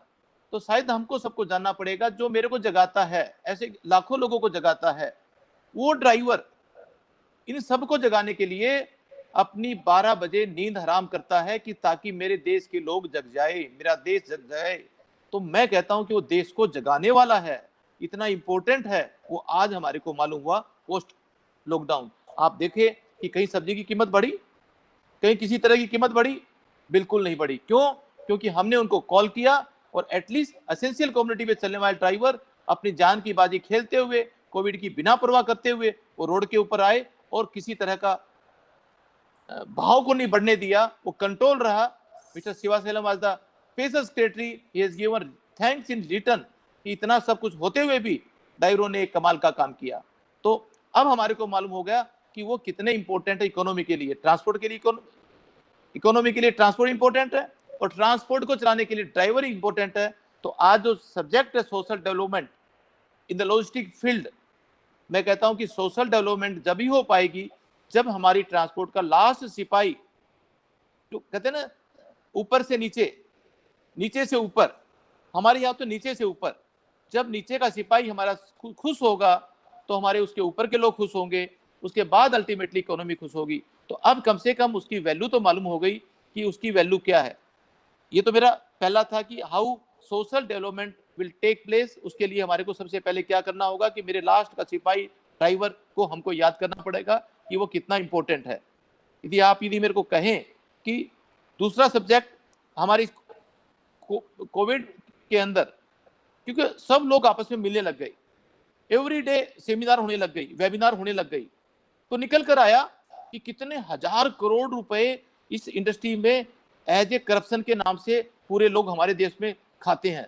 कोई चेक, कोई भी आरटीओ चेक पोस्ट, लगता है कि उनके पूरे बच्चे और पूरा परिवार इस ट्रांसपोर्ट के व्यवसाय से ही पलता है। कल निकल कर आया कोई 18,000 करोड़ का फिगर, कोई 23,000 करोड़ का फिगर। ये विमर्श हुआ। इससे पहले सब लोग अपने काम में मस्त थे, सबने अपना कुछ देना करना करके अपना काम कर रहे थे, but that figure has come out.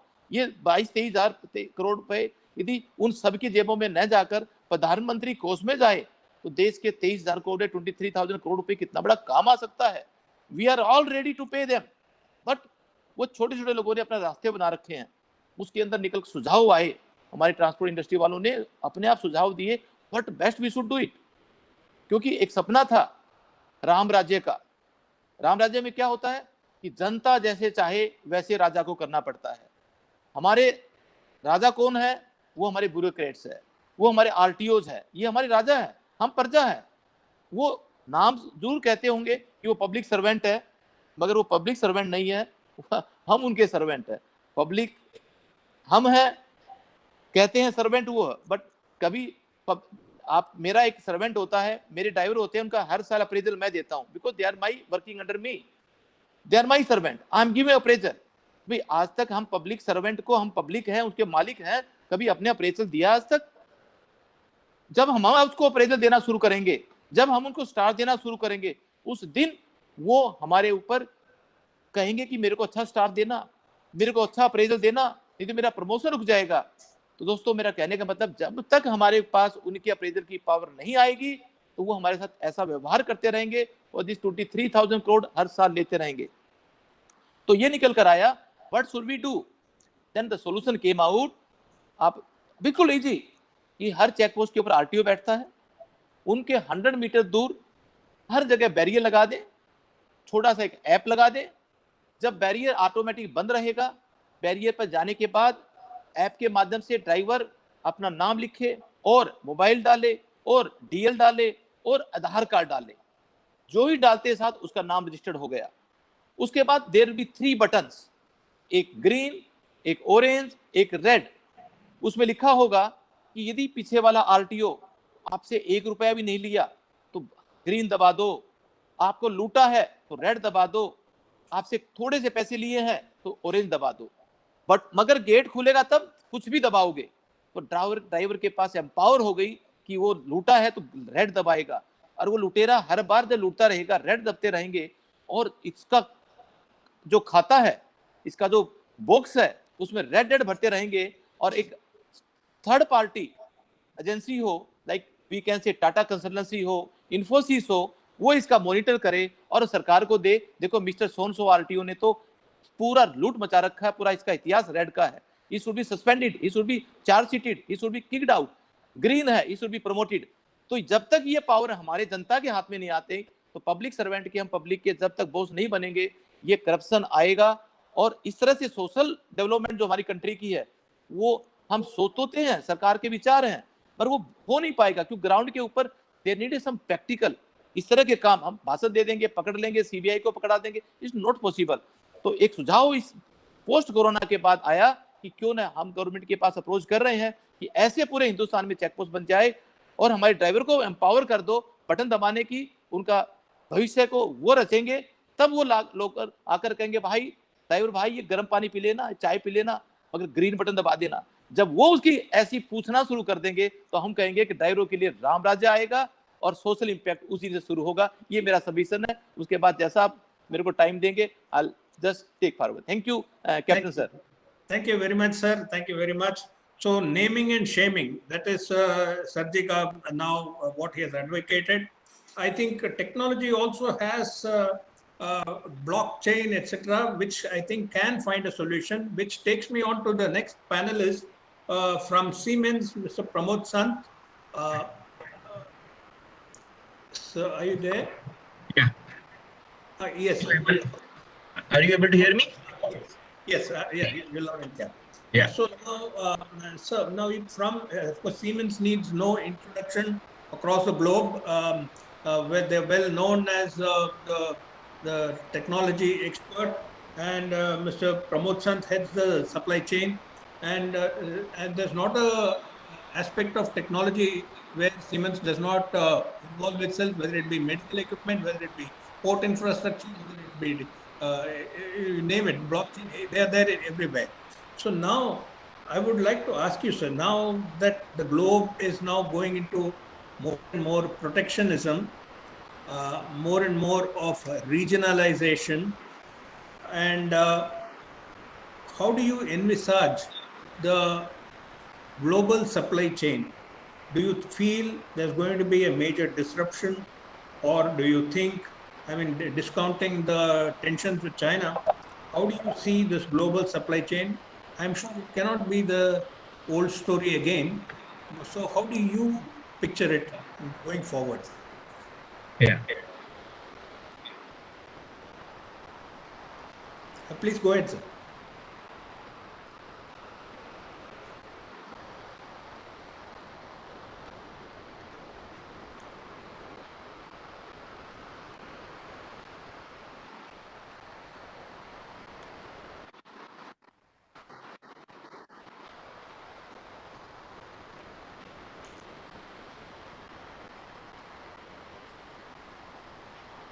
I think they will continue to play the role and will they have difficulties.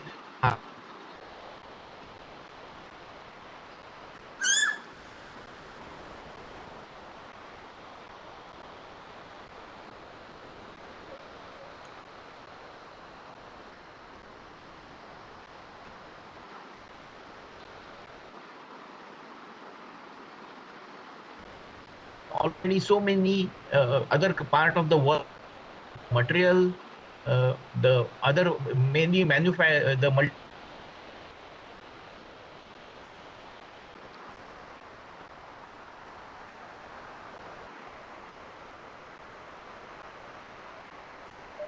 Mr. Pramod, you're cutting off.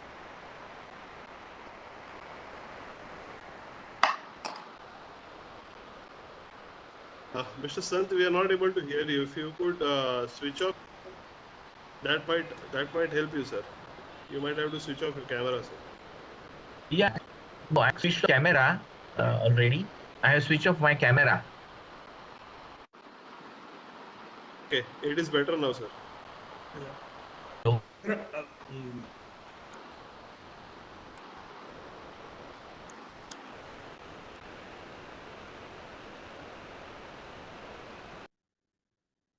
I have is not so easy. It will take its own time. So we will have to continue with challenges. At the moment, we are always seeing that there are many restrictions are coming, whether it is from India, USA. We are seeing many new items getting into a restricted list. We see a non-tariff barriers which are increasing drastically, like BIS approvals or a steel imports monitoring system, which is also from India, anti-dumping duty and safeguarding duty. Many challenges which are coming. So supply chain will go through a tough time, and we will see. However, we will continue to have the globalization, and supply chain will need the sources which are able to make the items at reasonably cheap rate, and which will meet the delivery and the quality criteria. Yeah. So this was from my side on this on your question. But if there are many many other questions, I am available. Yes, sir. So what I would like to ask you, do you see a change in the way things are going to be manufactured? Do you see already Japan has pulled out of China? There's a talk of US shifting out of China. Vietnam has already raised its hands up and said, yes, we will start getting into more and more of manufacturing. And so is the case with Malaysia, Indonesia, etc. Do you see the whole chain kind of moving away from China? Do you see that also an aspect, or do you think China is, going to be still continue the good old way? See, the capacities what have been built and the advancement made into infrastructure and the manufacturing facility, which is able to deliver across the globe the material at a very economic rates, reasonable rate, and meeting all the delivery and time requirements, it will be not so easy for other people also to pull out from China and start doing on their own country. And if you look at the industry's requirement, dependence on Chinese ingredients, whether it is raw material, whether it is a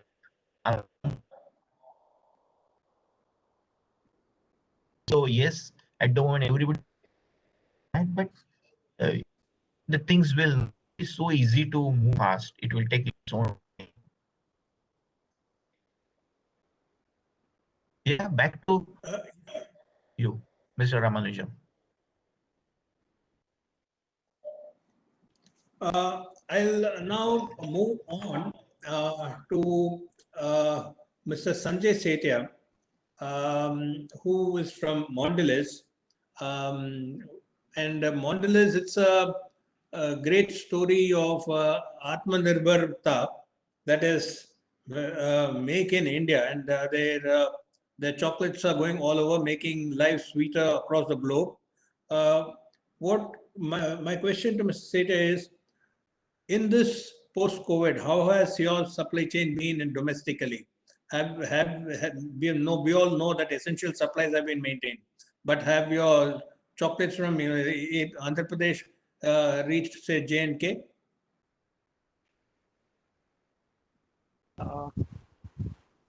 Hi, thank you, Captain Ramanujam. Good evening, everyone. So just a confirmatory check. Can you guys hear me properly? Yes, you'd be loud and clear. Yeah. So thank you very much. So before I get to how the COVID has impacted us, so as everybody knows that it's almost 3 months that the country went into a lockdown. The country was hit with a mega storm called COVID, and it has had many impacts. And so be it the government, be it the small businesses, be it the large businesses, everybody has been touched by the COVID pandemic. There has been millions of people who have been either unemployed or they're on the verge of it.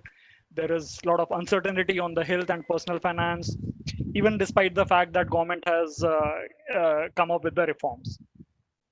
But what has happened because of COVID? If you look at the last week of March, the businesses came to an abrupt standstill when the lockdown was announced. So when I say the standstill, the plant operations was shut, and they were shut for multiple weeks till everybody was able to get the permissions to operate. The entire distribution network was shut. The distribution centers were closed. The distributor partners were closed. The retail shops were closed. We had roughly about 400 odd trucks. That's only from a Mondelez perspective. They were in transit, and we are not sure whether they will reach their destination, what their exact locations are. We had our suppliers who had to shut shops because of manpower not being there. We had even the edible and raw materials which were in transit getting stranded. And the biggest part of it was the shortage of manpower. With the manpower kind of migrating to their natives, I think that added to all the troubles for us. So while all these things happened, there was a limited clarity on what is gonna happen. There was very local interpretation of the guidelines which the governments had issued. There were very local interpretations of the essentials which a particular individual felt. So then as the time passed, in the coming weeks, we were able to get clarity on exceptions. And then the supply chain started recovering or bouncing back. And in that, I would say that the different industries, they bounce back at a different pace. So maybe I'll give example of the personal care or the pharma or the nutraceutical companies who were the first ones to get the permits to operate. Be it the manufacturing centers or the distribution centers. So not only that, even their suppliers and also their suppliers, they also got permissions to operate. Then it was followed by the other set of industries like the packaged foods and the other essential categories. if you look at from there till now, I think we have come a long way with respect to what has been the impact on us. So maybe if I call out a few impacts, they would be a significant shift in the demand patterns for us, significant shift in the way consumers behave, the consumers buy. Many things moved online. E-commerce took a upside. There were many hyper-local partners who came in. So these were some of the changes which came in because of the pandemic situation, which were rightly so, because we had to navigate through this situation. We could not be standing waiting for the things to clear and then start operating. So we had to navigate the way along the COVID situation for us. But now, if you look at it from here, what do you see as the future imperatives for us, for an organization like us? We see that there would be 5 key imperatives which we see would definitely be there as a part of future supply chains. So the first one would be around the end-to-end visibility around the supply chain. So be it the control towers or the nerve centers, whatever we want to call them. So they would be the key drivers in the times to come. The other thing which will definitely stay is the collaboration. And when I say collaboration, it is not only collaboration within the organization, it is end-to-end collaboration across the entire ecosystem. So when we say the entire ecosystem, they would definitely mean industry bodies like CII or FICCI, the state and central governments, the key suppliers and the business partners, the technology partners or the startups or the other peer group industries. So this would be from an external perspective. From an internal perspective, it would be the local communities or the local labor unions. How do we collaborate with them? The local government guidelines, the local business partners, and for that matter of fact, the local police stations or hospitals as well. So these would be the key things which would be there. Apart from that, there would be a lot of priorities which needs to be recalibrated.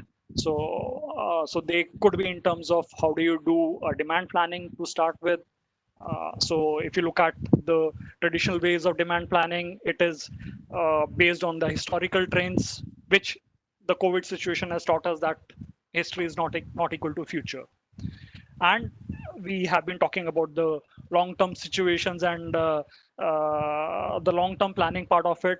But what we have realized now is while long-term plans are good, but short-term execution is the key. And the teams who are able to kind of turn that around faster, they are the winners. Continuing on the capabilities which we may need for the times to come is something, how do we manage complexity? So while people talk about how do we remove complexity or how do we kind of crush complexity, but these times have taught us that the complexities are gonna remain. We'll have to see how do we manage them, how do we navigate through them. And the next part, which I think is critical, is this pandemic situation has given us insights with respect to how do we create a business continuity scenario, which takes into consideration the risks which we have seen in the last 3 months for us. So these are the situations which we had not anticipated in the earlier times, but these are the things which we see that would be definitely key part of the plans for most of the companies in the times to come. Having said that, we have been able to recover to a larger extent with respect to how the chocolates are getting produced and shipped all over the country. And to answer Captain Ramajunu's questions, yes, the chocolates are now available back in Jammu Kashmir from Andhra Pradesh, which is the largest manufacturing facility for us. Thank you, Sanjay. That's nice and sweet to hear that. And we move on to the next panelist. All Cargo is a great example of adaptability and metamorphosis. It's the world's largest non-missile owning common carrier. They're also in big time in e-commerce, and and of course, Mr. Adarsh Hegde is also our governing council member, and Mr. Prakash Tulsiani, glad that you are in our panel. And as a largest NBOCC, I would request you to switch on your camera, please. Yes, you're there. So what do you see now that, do you see this whole geopolitical environment, etc.? How does it affect your maritime trade? The shipping industry, the maritime industry has been in the dumps for quite some time. Do you see an uptick on this whole thing post this COVID, where things look a little better? And what do you think now that the government has announced foreign lines can flag Indian, can have the flag, the Indian flagged vessels, if that is allowed? What do you think the impact would be in terms of more and more cargo being carried on Indian bottoms? I think that gives us a lot of freedom and leeway. Don't you think so? Sure. I don't know whether, can you hear me? Can you hear me, please? Yeah, loud and clear. So please Oh, go okay, ahead. great. Thank you very much, Captain Ram. And yeah, indeed, the world around us has changed. This COVID actually has changed the world by, bringing in the customer demand in a very different way. I think it was touched upon by many of the co-panelists. If you see today, the demand is mainly for the basics, healthcare, and necessities. Where is the demand now for discretionary buying? That is, has taken a back seat. So obviously, what is more important is the survival, the health of the people, and that's how the demand has changed. And we need to prepare for this change. So your question specifically saying what has happened with, the current environment as far as the shipping is concerned. Shipping is a part and parcel of the trade where the demand is. If there is demand, the shipping is required. Otherwise, there is no shipping required. Today, the demand is for basics. The demand is for healthcare. Are we buying refrigerators? Are we buying motor cars? Yes, some people are, but that is not to that extent as it was in the earlier days. So obviously, that has taken a back seat. And the carriers or the shipping lines have changed their pattern of shipping goods, or rather deploying their vessels to meet the demand which is prevalent. Example, take the months of May and June and let us look at what happened to vessels arriving into India. There were cases where the vessels were skipping, there were blanks. They were not even calling because there was not sufficient cargo coming into India. The cargo which had come in the month of March beginning until March end was still waiting at the ports or the CFSs. They were not clearing because there was no transportation available. There was complete lockdown. As also, Mr. Agarwal mentioned about drivers not availability, same happened everywhere. There were own rules deployed at the borders. There were own rules deployed within the state.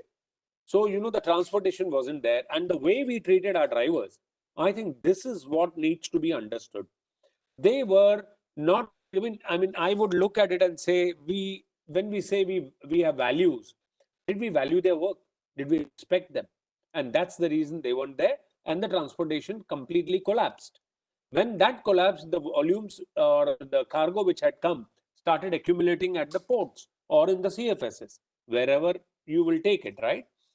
Now, that said, obviously, the demand for new cargo wasn't there because the old one was not cleared. Until today, there are blank sailings. So obviously, the shipping industry is very much affected. They are, having ships laid up. They are not deploying it. And obviously, the volume coming into India is reduced. Similarly, if the vessel doesn't come, it doesn't take cargo. So the exports also have reduced, obviously, because there was hardly any production available. So clearly that COVID or this current pandemic has put all of us on alert. And, what is going to be respected will be safety. And safety was not given that importance.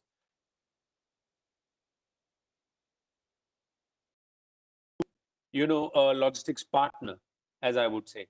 And of course, nobody is going to take away the efficiency and the timely deliveries, but they will put emphasis also on health and safety. So this is something which will come in. What is very important is this trucking and warehousing are highly unorganized sectors. And, the sectors vary in terms of their importance to the end customer, because obviously they don't see or deal with them. It is typically B2B service rather than any customer getting involved or the end consumer getting involved. So what is needed is, in my books, I think more and more focus on health and safety, which is extremely important, and the moral values. That is, how do we respect our co-workers and workers and the people, those who are down there doing the hard work. To answer your second question, which was what happens to the Indian flags? I mean, this has been there for now more than 1.5 years. The Indian flags are allowed to, actually, the rule is the foreign vessels can carry Indian cargo, in the sense between the two ports. Earlier, that wasn't allowed. Only Indian flags could carry, let's assume, cargo from Nhava Sheva to Mundra, or Mundra to Chennai, something like that. So today, even the foreign vessels carry, but this is only for container business. This has helped a lot. Actually, this relaxation has helped a lot. The foreign companies have been transferring cargo, empty containers specifically between the two ports where there is a demand or a need for the empty container. And while it is not available, while it may be lying empty and for ages in Nhava Sheva, it couldn't have been transported on their own vessels into the Mundra port. Asking whether the Indian flagged vessels are carrying more, the answer is whatever the Indian vessels are available, if they are able to compete in the market, yes, of course they will carry.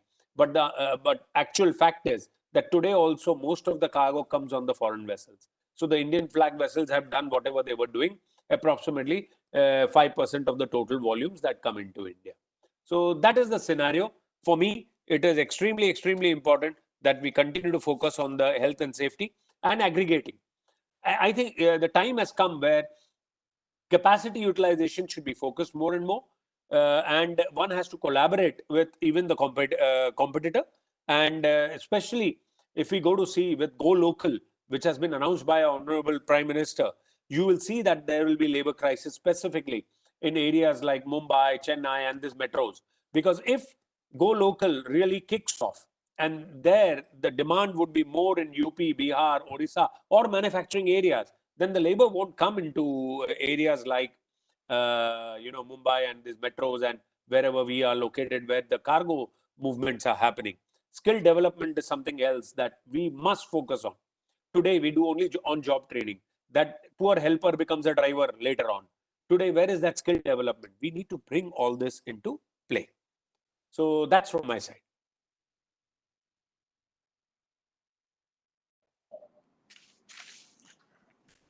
Thank you, Mr. Chane. Very nicely summed up the entire gamut of maritime logistics.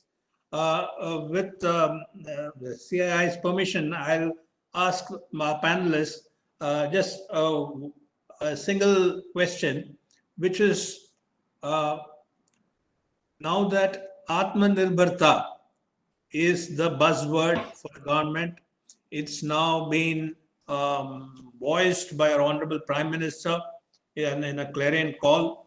What would you and your company do towards promoting this Atmanirbharta? I'll first start again in the same order. Shri Ramesh Agarwalji, can you please come in, sir?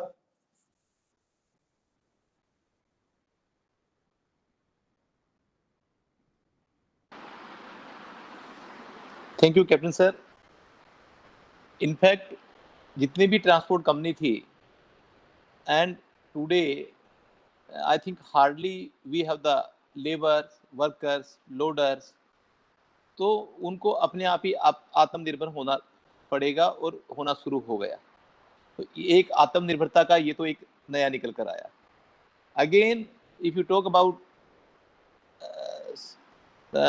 small vendors जो दूसरे के ऊपर निर्भर हो रहे थे, so what they are doing it कि collaboration करके 3-4 लोग लाइक एक ब्रोकर के ऊपर निर्भर हो रहे थे कि ब्रोकर ही उनको माल दिलाएगा, बट ड्यूरिंग द कोविड उन्होंने डायरेक्ट ट्रक ओनर और ट्रांसपोर्ट ओनर से बात करनी शुरू हो गई क्योंकि ब्रोकर सब भाग गए थे पैक करके।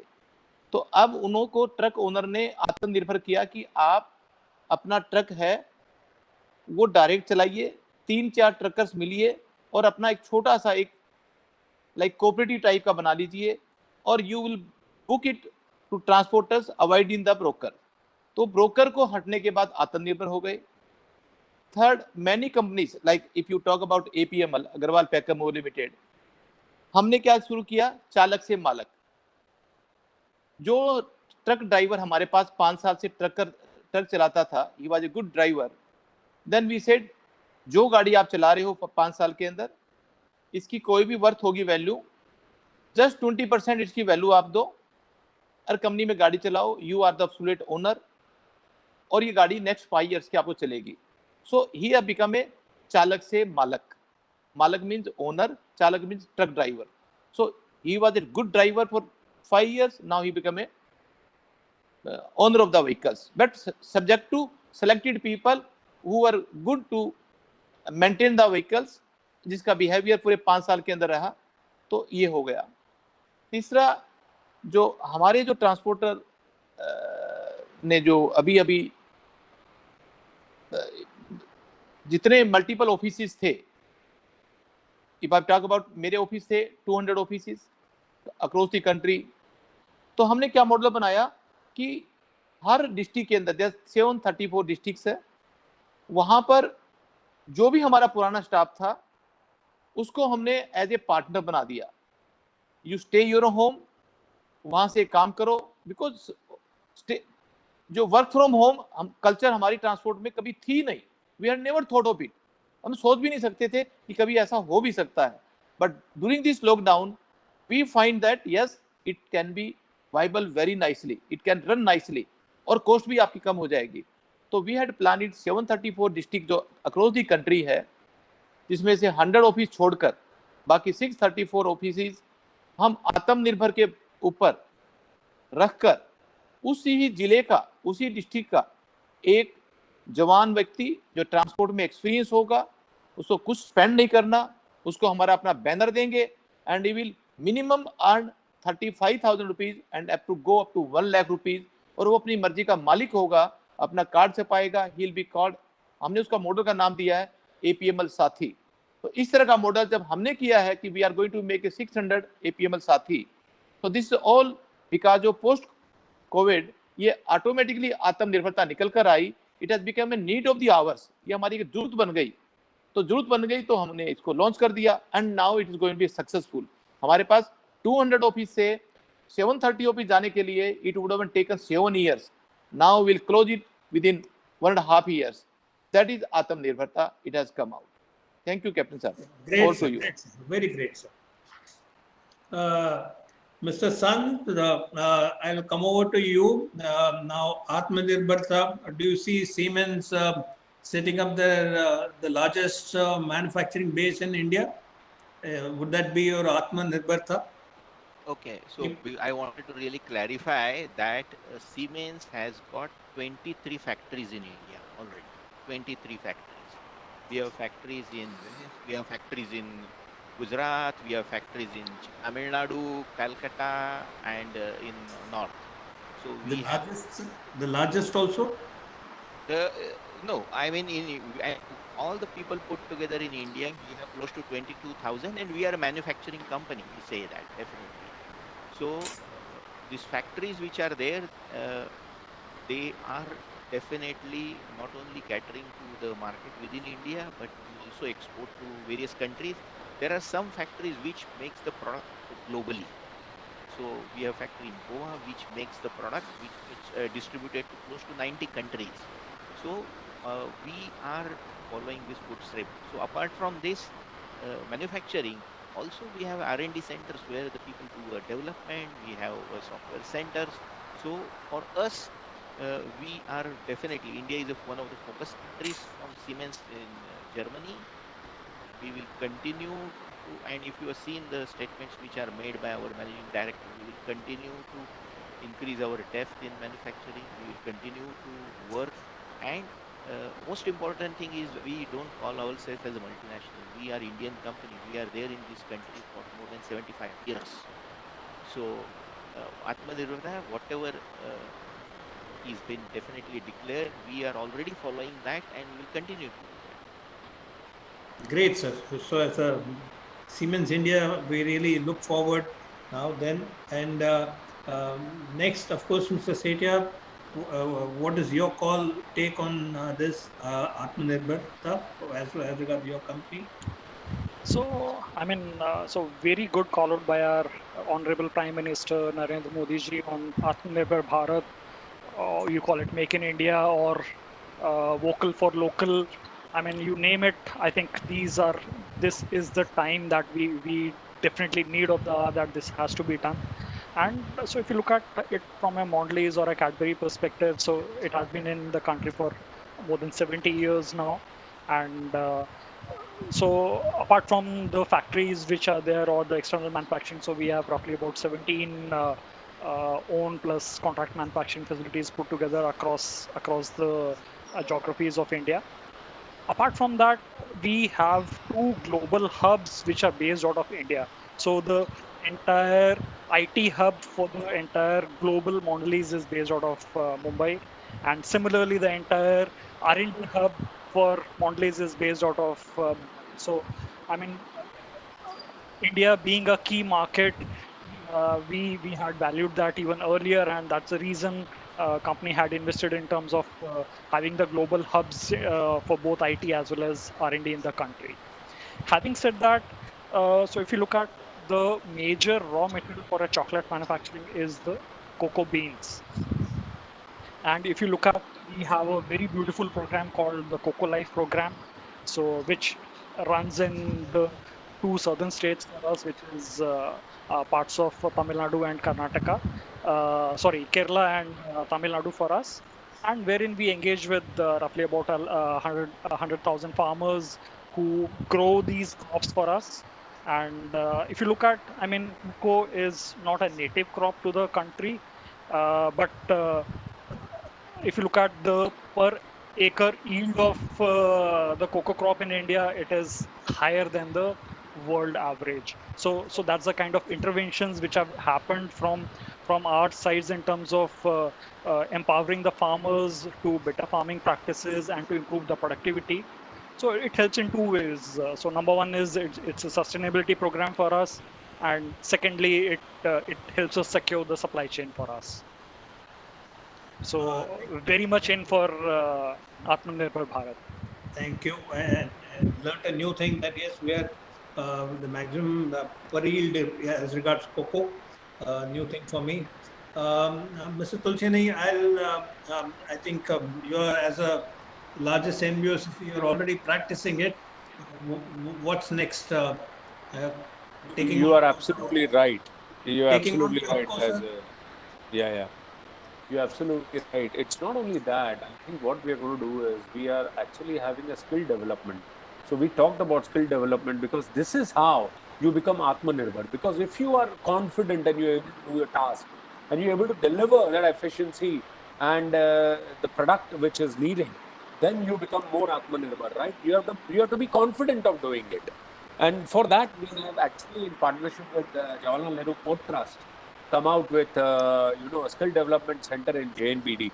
That's the main port. It handles approximately 55% of India's or 60% of India's container volume. So that is one skill development. We had during the COVID time. We were Atmanirbhar in the sense of we had all our facilities open as far as CFSs were concerned. We did a project logistics. We did whatever was needed to get going and support the exempt trade of India. So that is the sense of the pride of being Indian and doing it for India. And also all the systems that we develop for the world over, we develop here in India. So we are that Atmanirbhar in that. And obviously, as you rightly said, we are the world's largest NVO or LCL consolidator. So that is what we bring as a total team. Then in that case, also for our project and engineering team, we are actually servicing the world from India. For example, the entire Africa, we are able to support from here and ensure that things go well. Now, let's go to the next step, that with Go Local and the production starting in India, we are now owning Gati. So Gati will be one of the companies which will help the Atmanirbhar part of it by, transporting goods within the country and ensuring that, efficiency, trust is maintained for delivery. So these are some of the steps that All Cargo Logistics or the Avashya Group is taking for going forward for being Atmanirbhar. Thank you. Thank you, and I think we've run out of time, really. But just to kind of sum up what our eminent panelists have covered a large amount of ground, I think one thing that has come out is driver welfare. I mean, at every forum now, these guys have done that bit. It's our turn to do our bit for them. And I think all of us must come forward to support driver welfare. Another point that all the panelists brought out is the time is now for collaboration, and collaboration alone will kind of yield results. Mr. Sant said that yes, there would be disruptions in the global supply chain, but yes, we would need to adapt.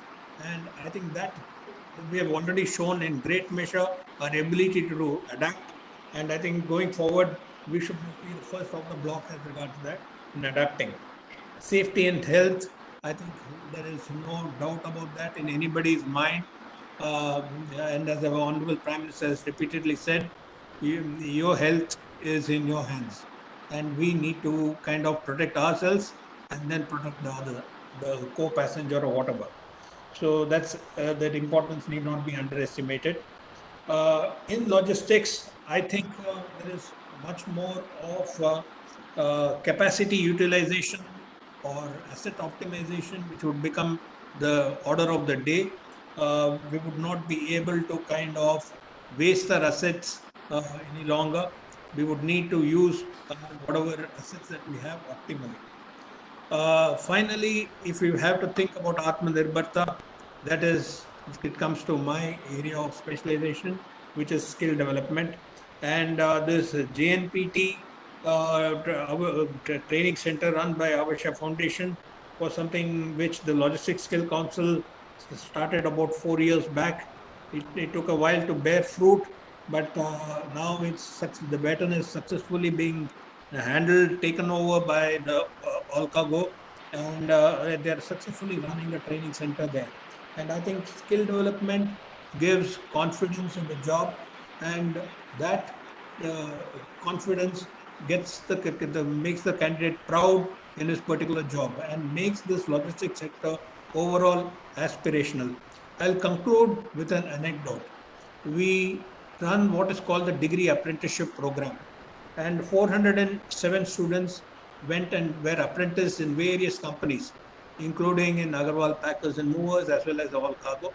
And I'm very happy to report that 20 students voluntarily, I again say that, stayed back. Though we had recalled them, they stayed back, continued to do the job, and that's how they're one of those millions of workers who ensured that essential supplies reached our homes. So I'm very confident if that is the kind of an attitude, India is in very safe hands in the youth of our today. Thank you very much, my fellow panelists, for having given such insightful thoughts. And thank you very much for the audience. And my apologies to CII as well as the audience for having slightly overstepped the time. But I think it's been worth it. Thank you very much. Thank you. Thanks a lot, Captain Ramanujan, and thanks to all the eminent speakers. It was delighted to have you all, and we learned like Atmanirbhar Bharat cannot be possible with Skill India, but both has to go hand in hand. I believe all the initiatives which government has taken, there is an interlinkage which we all have to work. And if the logistic has to be surviving and has to be more stronger and supporting Atmanirbhar Bharat, the capacity building, the skills has to be taken care more than ever. Thank you to all panelists. Thank you. Thank you. Bye. Thank you and have a great evening, everyone.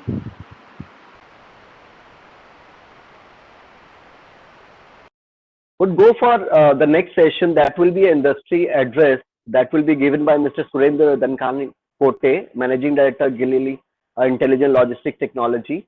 We are also expecting Mr. Enrique Acosta, Founder and CEO, iSail, to join us in a moment. Mr. Surendra, if you can just start.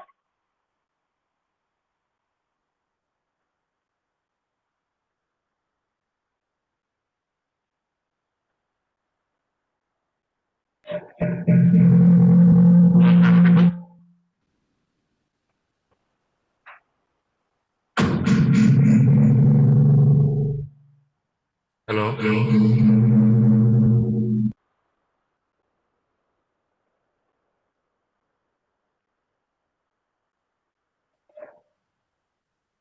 Good evening. Just let me wait for a few minutes. So your mic is going. If you can just check. Can you hear me now? I can hear you, sir, but then I could see that you have joined from two equipments. So you can log off from one actually.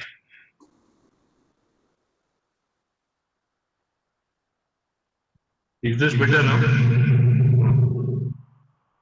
So are there two devices you are logged in? You have to close one then. Try speaking, sir, now. There's only one over here. Yeah, okay. This is okay. It's fine. Yeah. See, we have been receiving for some time.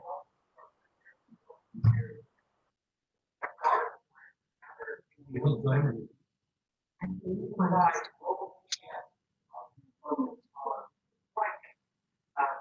the company in 2010. Really feel what we felt. Did you join again? Huh?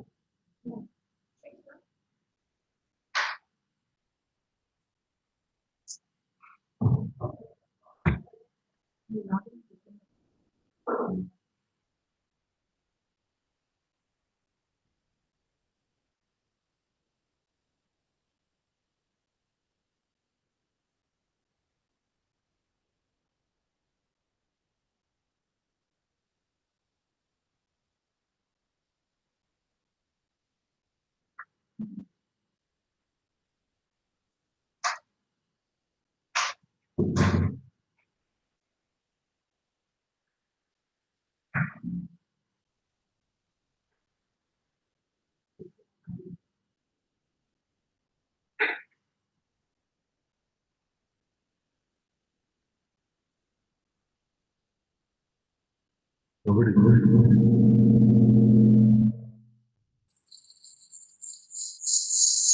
Hello.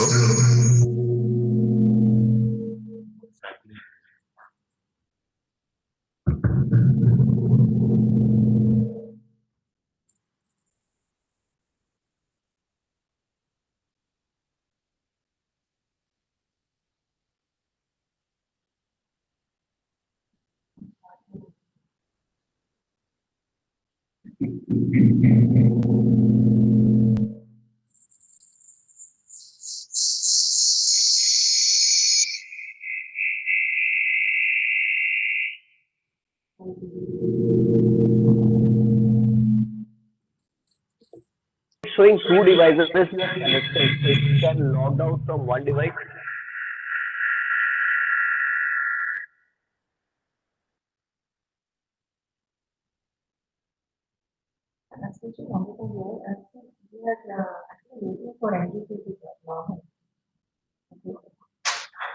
No, because he needs to do the writing video and he was saying that.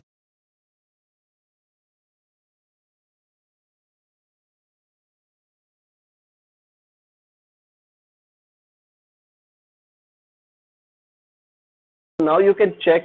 I believe it will be okay.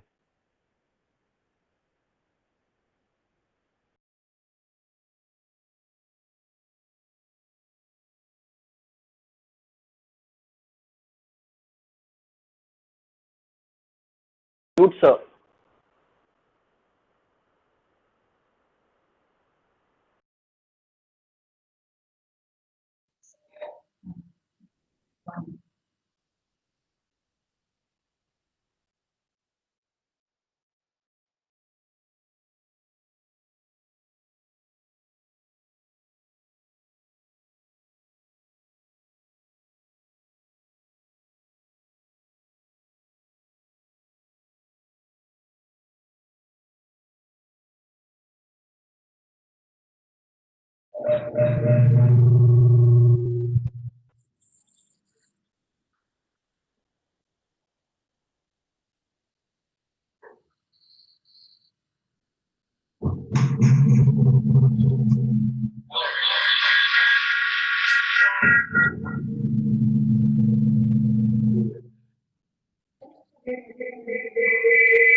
I believe there is some technical problem at Mr. Surendra's end. Would request Mr. Amit Gupta to give over the industry presentation. Thank you. If you could just take your presenter, I think.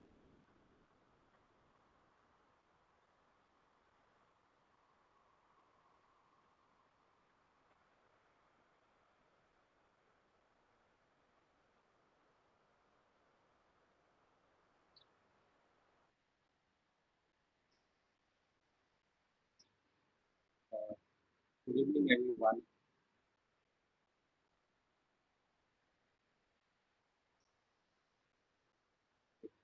Thank you, everyone. And I think last 2 days have been very insightful, and I kind of saw a lot of industry people talk about the different challenges that they're facing on supply chain, logistics, and a lot of activity that is essentially working around those areas. So, quickly introducing Anaplan. Anaplan is an application for supply chain planning by some of the largest global organizations for supply chain planning and use cases beyond that. We are an organization based in US. We have So sorry, may I come in? This is Saurabh. Yes, sir. Your voice is not clear, sir. So if you could just come closer to the computer or maybe mic. Yeah, is this better now? Yeah, now it's better. Okay, sure. I'll come closer. Thank you. So as I was saying, Anaplan is a global organization and we work with companies all across the globe, including India. So as we saw in the last couple of sessions, I'm going to kind of first talk about where we are going to with the supply chain today. And if you really look at the world, maybe even 3 months back, about 90 days back, we were going through the change at a relatively low pace. We were in the phase what we call as evolution. And in the last 90 days, it's really become a revolution where organizations have to go ahead and change the way that they operate very fast. And not particularly naming an incident, whether it's essentially COVID or some things which have happened in the past, whether it was 9/11 or the 2008 financial crisis. The global trade routes and supply chains have got disrupted, and we tend to now see these kind of black swan events come every odd 10 years, and it may come and hit us even faster. Just kind of relating to some of the things that some of the speakers kind of talked about yesterday also, and they said that even in this world, and a gentleman kind of referred to VUCA and said that uh, the VUCA really is an opportunity rather than a challenge, and it's an opportunity for us to simplify the way that we operate and plan. It's an opportunity for us to collaborate, and really a time where a real-time information is really handy for any organizations to kind of work ahead. And that's where any organization, whether it's manufacturing based, whether it's an e-commerce based, they really need to look at new supply chain capabilities coming in from a perspective of being able to react to business changes or environmental changes very fast. In yesterday, one of the session, a gentleman talked about being shock proof. So we cannot be future proof. We don't know what's coming in the future. We really don't have a crystal ball to gauge what's going to come and hit us next, whether on the good side or the bad side. But we can be shock proof. And the way we can be shock proof is to have an SOP or a playbook available to say, hey, if something like this happens, what we can do. And even if we don't have, we have the ability of kind of coming up to it very quickly. And that's where a lot of legacy systems that we have aren't really set for this kind of digital transformation. So really the environmental changes, the business changes is driving all these digital transformation in the organization. I want to quickly highlight the global risk interconnection map, which was published by the World Economic Forum. Although this is for 2020, this was published before we were hit by the COVID crisis. And this kind of really highlights the size and the variety of risk which today exists, whether it is economic risk, whether it's environmental risk, and going forward, even geopolitical risk. We are kind of going to a little bit of geopolitical risk within the gamut of COVID issues happening at our borders and across different other borders across the geography. And every stage, even in yesterday, there was a speaker who talked about the fact that Brexit will come and it will change the way Indian companies work with European organizations, where Britain can no longer be the gateway. So how can you quickly go ahead and change the way that you essentially plan? So if we go ahead and look at from a supply chain perspective and a supply chain strategy, we kind of bucket them into three distinct buckets. The first one is what we call as the base fundamentals for their organization, which is how do we operate, right? So these are the fundamental business plan that any organization need to have in order to be successful. The surprising thing is that even large organizations today don't have a very structured process around it. So they are following this in spirit, but not to the letter. There's a lot of opportunity exists for them to kind of improve this business process. The second set is where we can differentiate, which is where there's a lot of greenfield capabilities which are now available to really differentiate an organization's product and services and really bring more value to a particular organization. And the last one is where they can essentially go and improve. We kind of named it into three different buckets, which is essentially the supply chain fundamentals, supply chain catalyst, and finally, essentially, is our supply chain insight. Now, if we look at what business problems or business use cases kind of fall in each of these buckets, we will see that The supply chain fundamentals are largely the as-is business process. How do we get a good hang of where our demand is coming from? Do we have a hang, or can we able to predict or keep an inventory which is right? And really, the norms of planning has really changed. We believe that a lean inventory is the best way. Today it's an agile inventory, right? We can't really live with, let's say, a very lean 12 days and a COVID hit, and we didn't have any way of moving our inventories to places where they were really required. So what is the need of the day is essentially to be very agile and have a true SNOP process being there. If you look at the supply chain catalyst, now these are the areas where an organization can develop some of these processes and derive better value beyond the operational efficiency that they have already done. And things like tooling and capex, a lot of manufacturing organizations today will have to replan how they have to lay out their plants and facilities, keeping in mind the distancing norms, right? So they have to kind of replan and say, hey, if I want to run my factory, may have to replan the way my lines are kind of configured to ensure that there is that gap between people. And the final is the supply chain insights, where kind of really look at taking the information which is available in your organization, what you have captured as a part of supply chain fundamentals and catalysts, and using that to improve the business or the result. I will kind of just illustrate one or two examples on each of these buckets, and I'm going to use a global organization, Unilever, which also is present in India as HLL, and they use the same tools here, and kind of talk about some of the business processes that they deploy on Anaplan to kind of meet some of the supply chain fundamental catalysts and insights. So one of the very critical thing that a global organization has to do is to have a real sense of their supply chain process, a good sense of their SNOP process.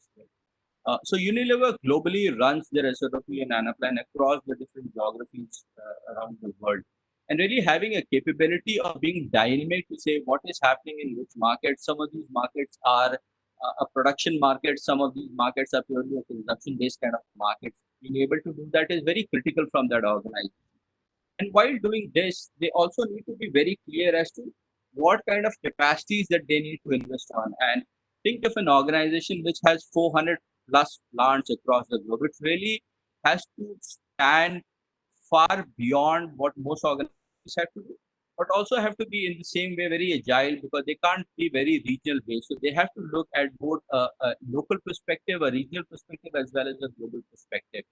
And finally, coming to the insights, where an organization where it buys approximately $1 billion worth of raw materials, right? One particular raw material, which goes into many of their products, from soaps to shampoos and others. And how, for example, things like commodity sensitivity is very important for them.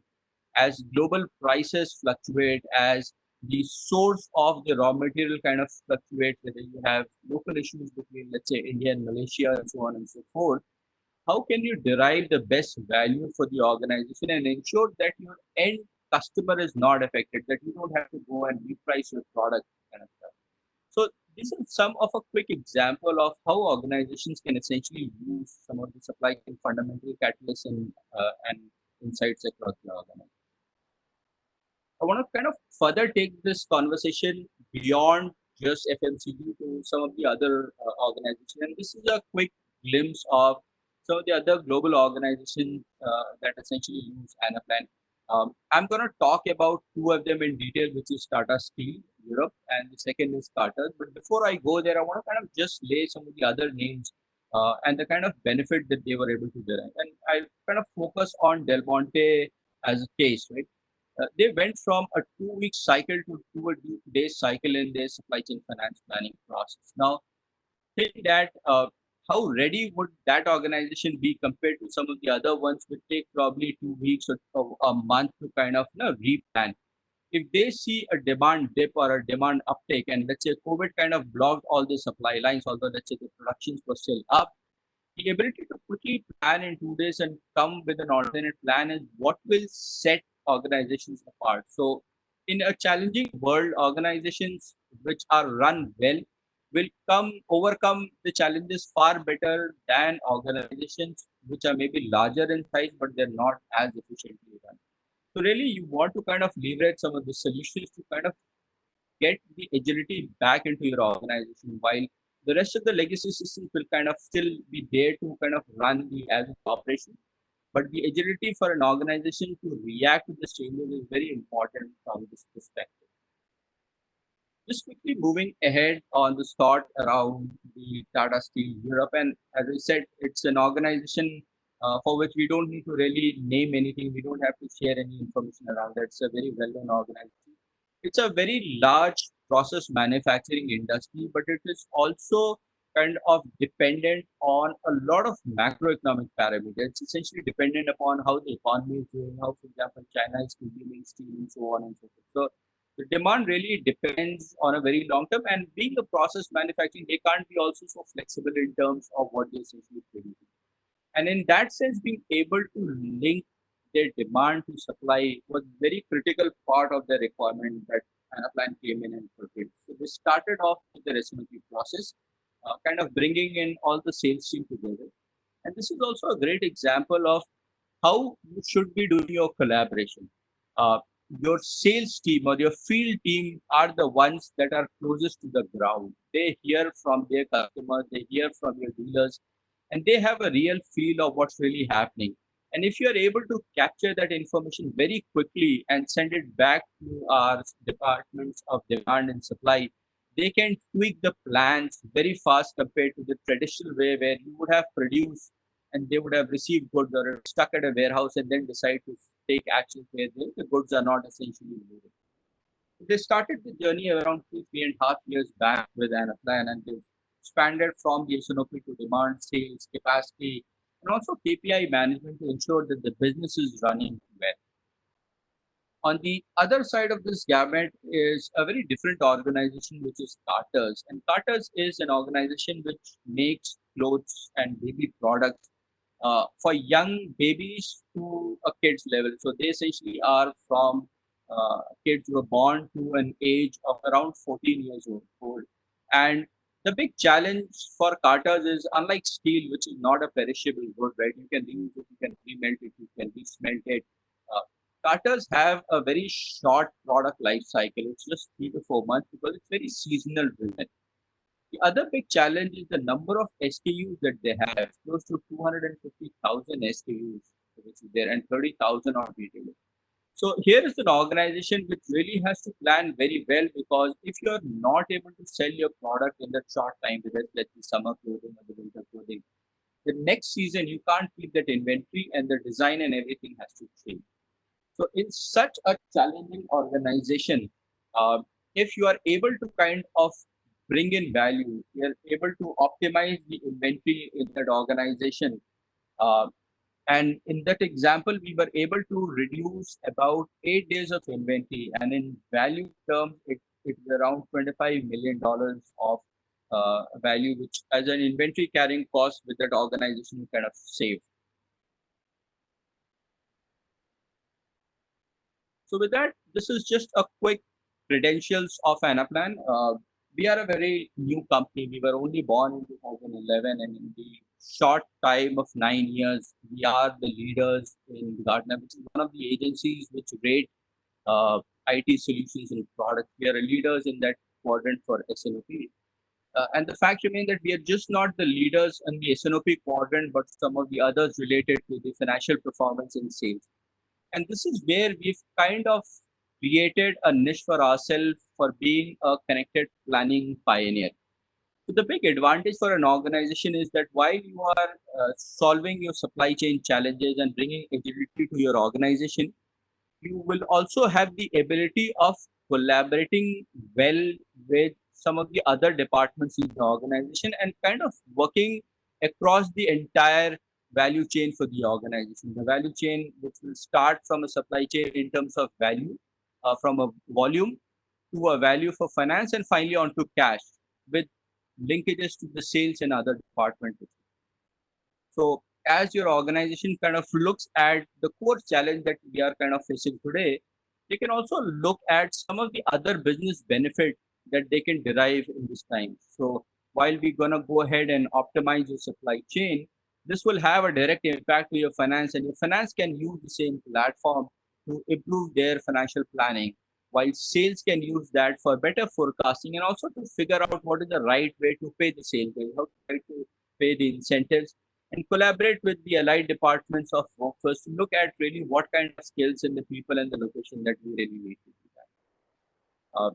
There are different journeys that an organization can take with an plan, and I'm just kind of highlighted two of them. The first journey is when the business is great, when you're kind of focusing on your top line improvement. You just want to kind of focus on increased sales, and the supply will kind of cope with it. And the other journey which today is around the bottom line improvement, where we know that the demand may be restricted or the supply is challenged, and how can we optimize the process to ensure that we are most optimal in our planning process. So I would just kind of give you a quick glimpse of the Anaplan product here. I'll kind of just voice over as we go through it to kind of give you a feel of what essentially Anaplan is.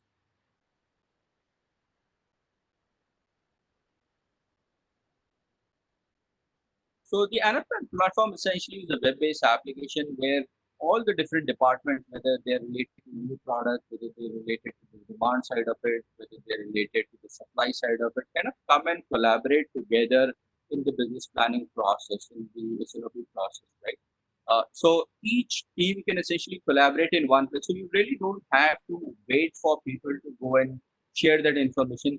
Each team is using the same platform, and as they complete the business process, the next team immediately sees an impact. And while the business process is going on, you can see the buildup of information. So really changing a linear flow of information where one team is dependent on another, it essentially becomes vertical where every team kind of works together.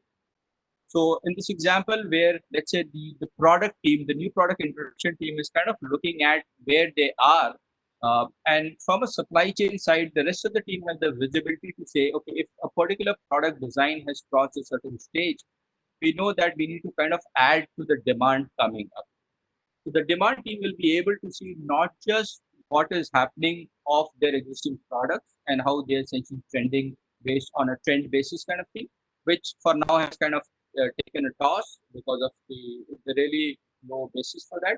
So they can see this information and they can kind of adjust this very quickly with the rest of the team. So sales team may be able to kind of really change what forecast they have, and with things like comments, and this information kind of rolls into the other places where they're able to see this information together. So they're able to really see to say, okay, what is the input that I am getting from, let's say, one department, which is the sales, what is my stat forecast, what's my marketing input, and this can really collaborate with other departments. So people who are customer facing can get essentially a customer facing collaborative result to say this is what my customer is expecting.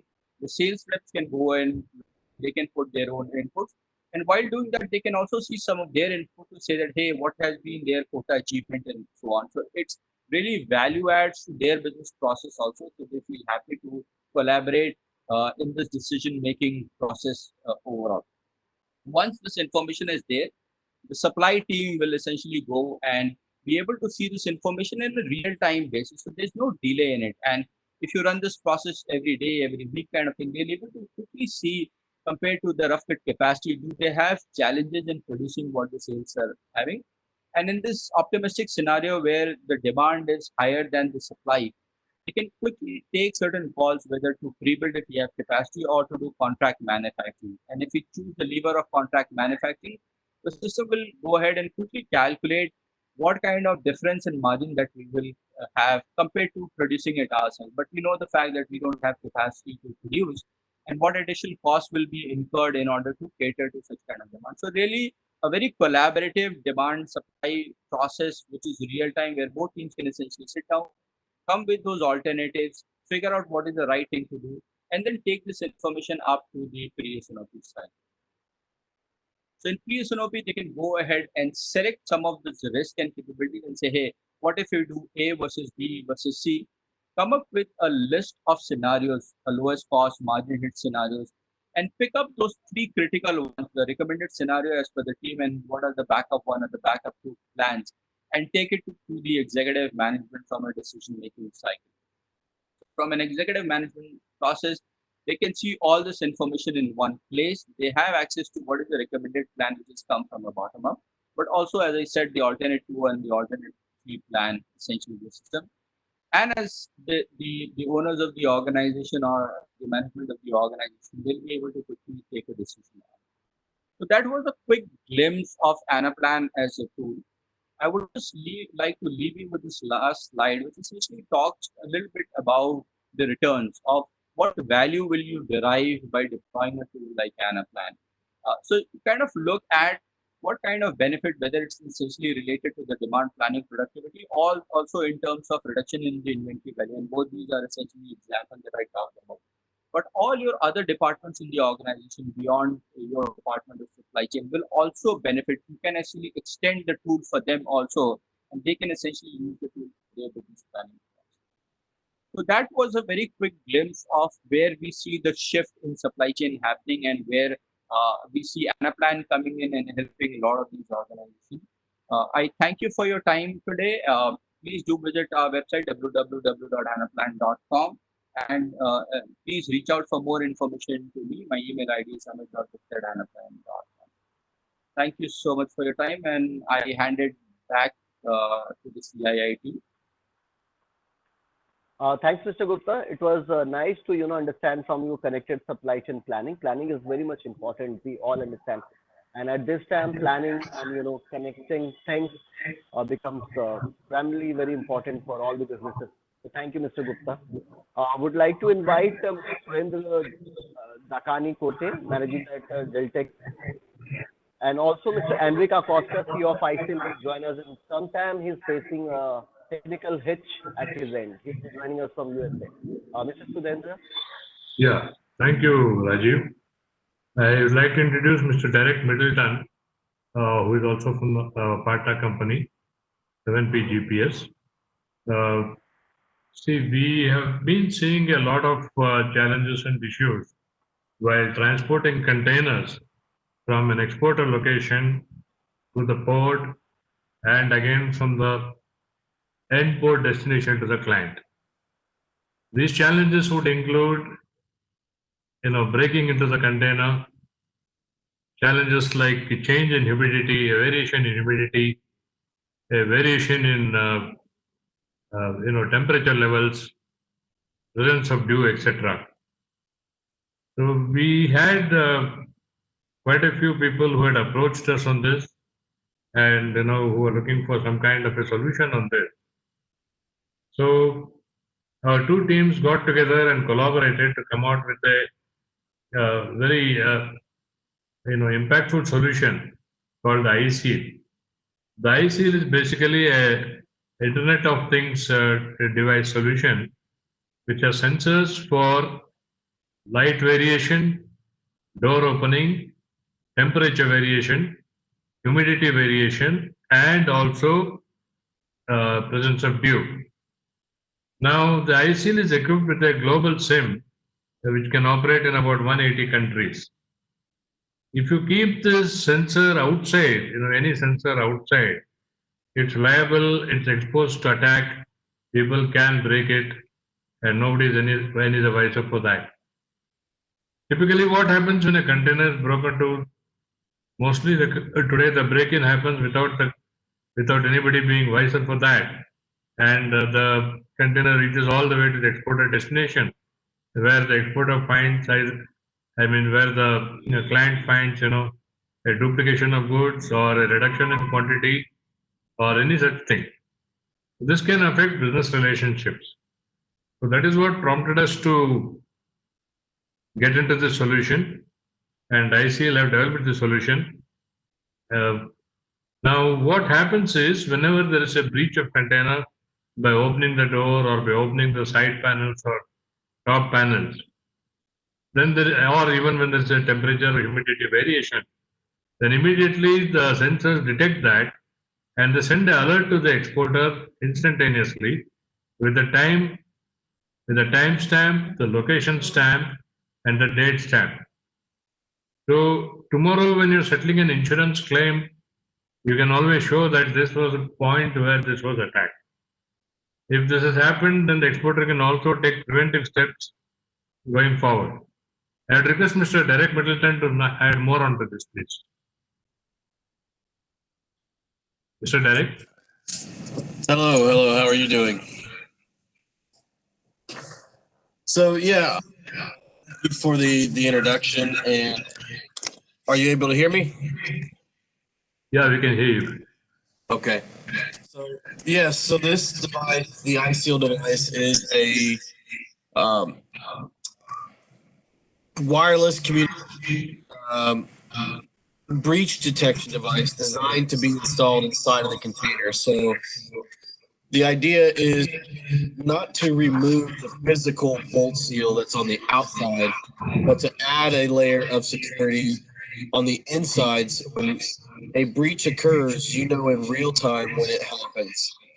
Knowing in real time is going to help you save a load from potential theft than not getting the alert and knowing about it once you open it up upon arrival. So the design here is really for real-time notifications, preventing a theft, and saving the supply chain.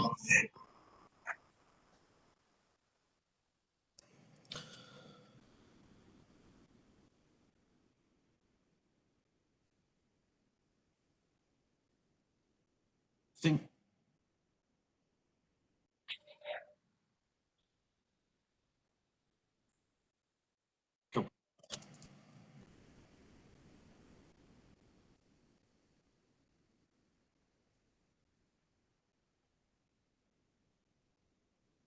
Are you there? Am I still talking?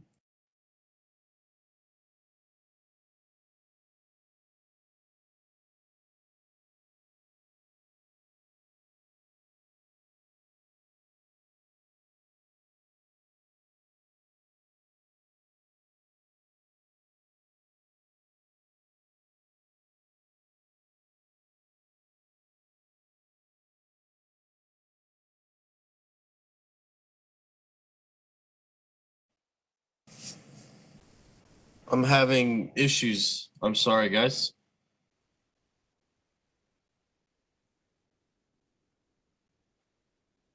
But the whole point of the device, I'm not sure if anybody can hear me. The whole point of the device is, trying to raise the bar and take a step up and add an additional layer of security into what's existing and what is currently used in today's industry. And really the only way to do that is to do that from a digital and a device perspective of getting that information in real time. There's multiple different ways that have been identified to breach a container with still leaving the bolt seals and cable seals intact. And without an electronic notification, there's no other way to know if there's an issue or a breach occurring without having a device on the inside. And what that's providing is all the environmental data and individual door status. So the iSeal device allows you to know if the left side or the right side door have been breached and is alerting you in Hi, Enrique. Hello, I apologize. My firewall was preventing the download of the Cisco software.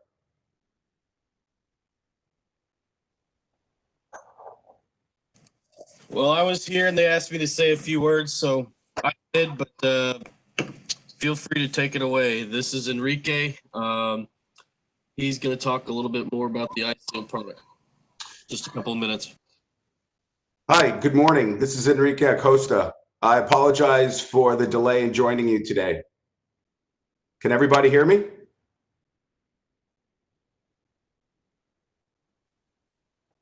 Hello. I can hear you, Enrique. Okay, wonderful.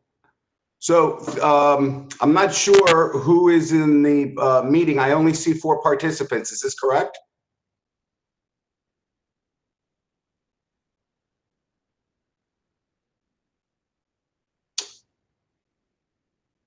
Hello. Enric, Rajiv here. There are participants who are looking from a software that's Hive. At Cisco, you won't be able to see the participant. You can only see the panelist. Yep. Okay, well, thank you very much. Again, sorry for the delay in joining you. I only heard a few comments from Derek. One of the reasons I wanted to be on the call today is to share with you the experience on why we developed the iSeal. My previous business has been in the commodities space. We have been shipping non-ferrous scrap metals around the world for 3 decades. It is a high-value cargo, and it is unserialized. Through the course of our tenure in the business, partial theft, pilferage, and then later major incidences of theft became very prevalent in our industry. Security seals, inert security seals, are the current standard for both insurance and security. And simply, they are not sufficient. The inert seals are beyond the pale of the information that we need today. So this is the story that I had. We had 2 containers leave Mexico on the way to China. 95% of the goods were removed. We only found this out when the containers arrived in the port of Ningbo. My customer had paid us for the merchandise. To their surprise, they opened the containers, and again, 95% of the contents have been removed. Original inert seals were still on the containers in their original form. We filed our claim. We had our photographs. We had all our documentation. And the shipping line and the survey company said simply to us, because the inert seals are on the container, there is no evidence of breach. We again submitted all kinds of documentation, including photographic documentation. And again, because the inert seals were on the door, the first position was that there had been no breach. The subrogation and mitigation process took 11 months. Again, my customer was in a bad position. We were in a bad position. The insurance company, trying to do their due diligence and contractual obligations, they were in a bad position. They wanted to pay, but obviously needed to investigate. And simply put, had we had electronic monitoring of the container and an actual report, forensic report of when the doors would have been breached, rather than investigating for 10 to 11 months, the insurance company would have been able to adjudicate the case quickly with less resources. I, as the claimant, would have been able to receive my payment quickly and without the stress. My customer, same position. So here we're attacking several things. Number one, the commercial relationship that needs to be preserved between shipper and consignee. Second, that insurance is really not a strategy going forward for addressing partial thefts and repeated thefts. Lastly, security. Security is really in the hands of both owners, shippers, and consignees. And I believe what Mr. Derek was trying to say, and did say, that the inert seals are no longer valid considering today's needs in both technology and information. And now with the iSeal, you have the equivalent of eyes on the container monitoring the doors, the lights, and environmental parameters for a minimum of 120 days, with a SIM card valid in 180 countries. And our price is all inclusive of access to the user interface, the mounting tools, and all international communication costs for the time of the device. So we hope that you join us in this endeavor. We feel that the situation in India calls for heightened security, and we're ready here to help. Thank you.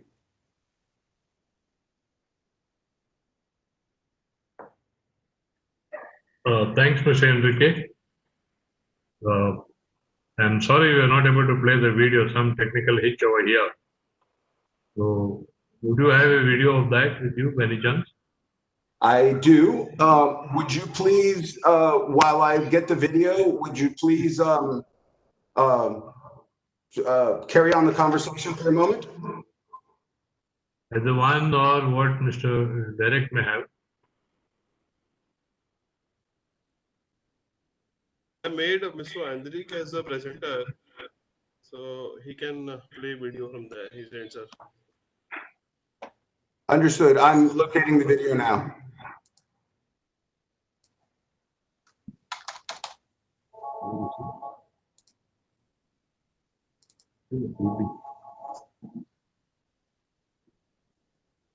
Okay, I'm calling up the video now. One moment.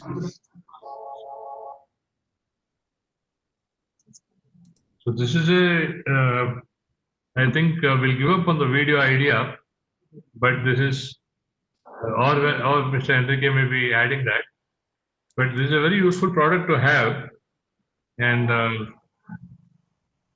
yeah, I think the video is starting, yes. Can you see the video? Is my screen visible? Yes. Okay. Wonderful. So, gentlemen, again, speaking to our experience as shippers, in the 30 years of shipping scrap metals around the world, without exaggeration, we have literally shipped hundreds of thousands of shipping containers to India, China, Korea, Japan. Me in particular, my material originated in Latin America, higher risk areas. One of the features of the iSeal is the ease of use. It has to be easy to mount. It has to be easy and not time consuming for both administrative and ground staff. So the video I'm about to show you is the installation video. This was shot in the port of Antwerp. And the installer is an actual customs representative from Belgium. He received little training. Okay, so this is a very straightforward video. It's about 1 minute. Please enjoy.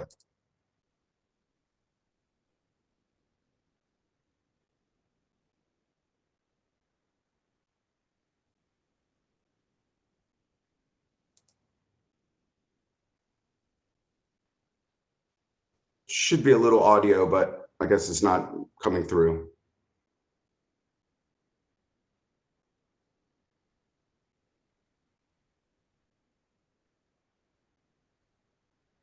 This is our mounting tool. It goes on the lintel of the door, the top of the door. This is a special adhesive that's been developed by 3M for this use. Besides the adhesive, there is a bolt, a physical bolt.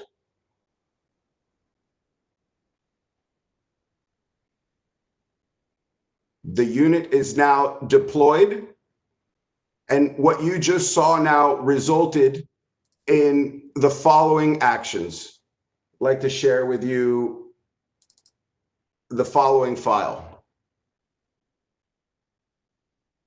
So our device works with both scheduled reporting messages that are sent throughout the day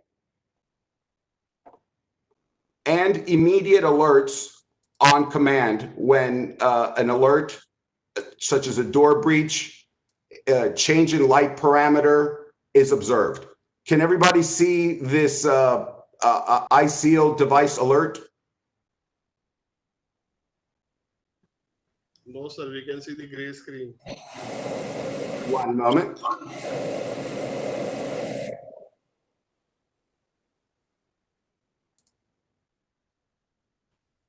You might have to unshare it and share it again, sir. Yes, I'm trying.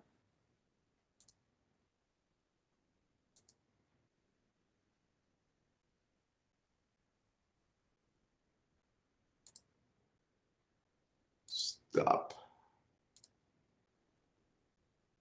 We'll try again.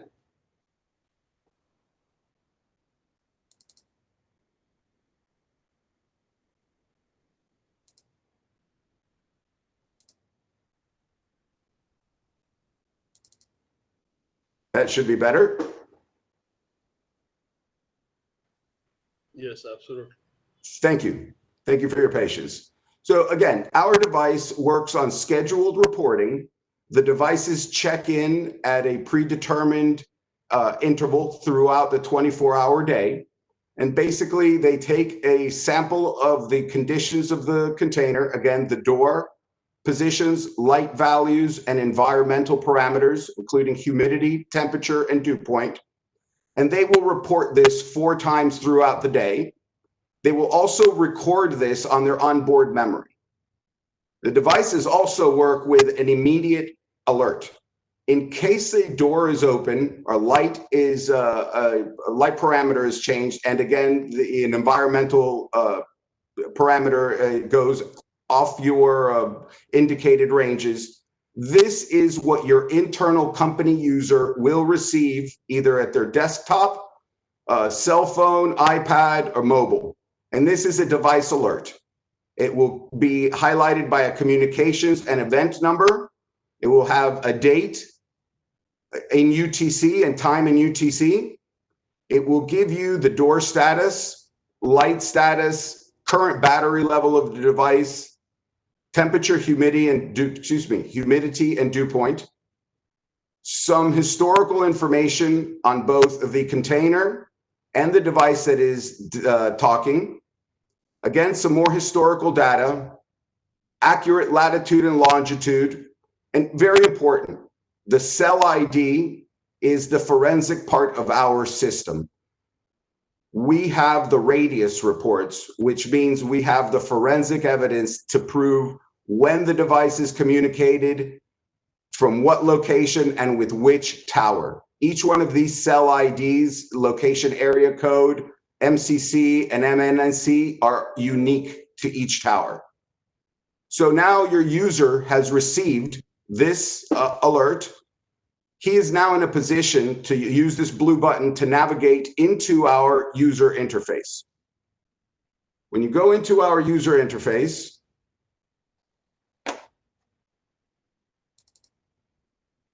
let's see if we can do a quick transition.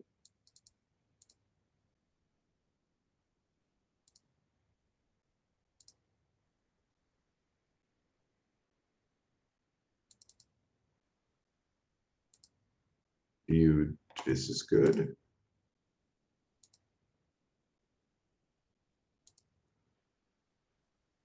Again, can everybody see my screen? Yes, sir. Thank you. So going back to the user at hopefully not 2 o'clock in the morning, but he's received that email alert on his cell phone. He has now looked at the information. He used the blue button to navigate with his credentials. And now he is here at the iSeal dashboard. This is my view as a system administrator. And what you are seeing here is that there are 200 open alerts. There are 61 units available to me right now. We have 28 deployed currently in the world. 0 have reached end of voyage, and none are in return. So the user received an alert, let's say, for instance, from this container. This container is an actual live presentation. This is a container going from Oruro, Bolivia, over the Andes, and it is now in the port of Iquique, Chile, waiting for export. These right here that you see here are the scheduled reportings that the container has been making since loading here in Bolivia. Let's navigate to communication 1. And that is this one right here. Here you will see the doors closing, light turning off. This was the last event of them doing their operation of loading. These are alerts that would have issued the alarm that I showed you before. And this particular unit has now had communications number 12 every 6 hours, now through 33. We'll navigate to 32 just for your quick look. And you'll see now that it's in a close-up of the port of Iquique in Chile. We can expand the view of the map, and you will see the previous locations to which you could also navigate again. Now, all of this information is available to the user. The user could be very active, the user could be very passive. So now what is the next step? The next step, let's assume, going back to an alert, let's assume that this was not the door closing and this is an actual event that the user needs to take action on. So it comes here to resolve alert. A new window will pop up.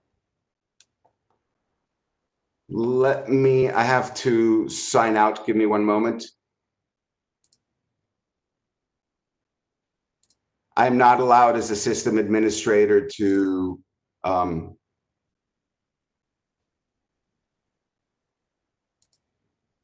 access any of the customers. So let me go to a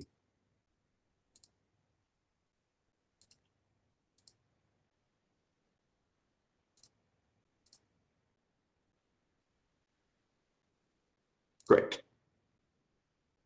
This is not the same unit. This is going to be a sample unit that I've been using.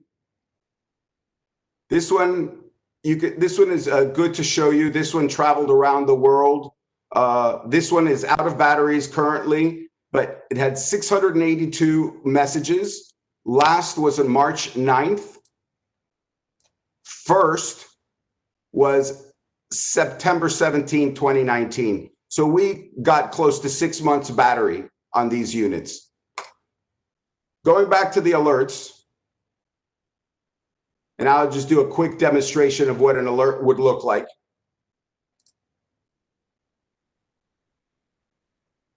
This particular unit alerted a light off on 9/17/2019. The user that received the email would go to resolve alert, would click call to action, which is send the report that I'm about to show you, which is a comprehensive survey report of the entire voyage.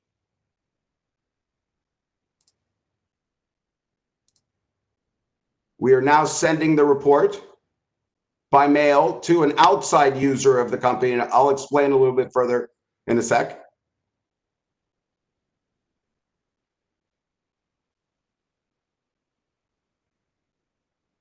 This report is going to be rather large because it has 682 reports and 6 months of history. So this would probably be about a 100-page survey report. So please bear with me. The email has been successfully sent to the email address of info@iseal.com.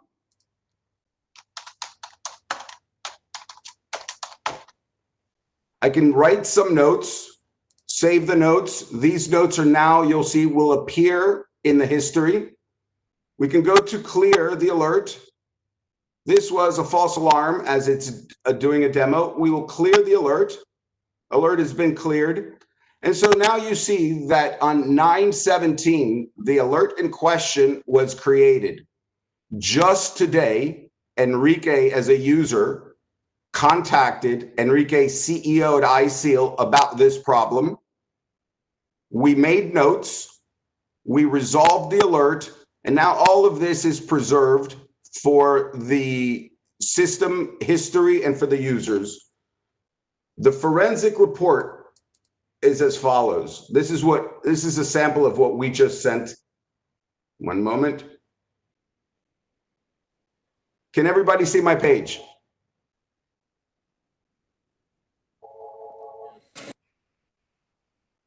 Can everybody see the iSeal alert report?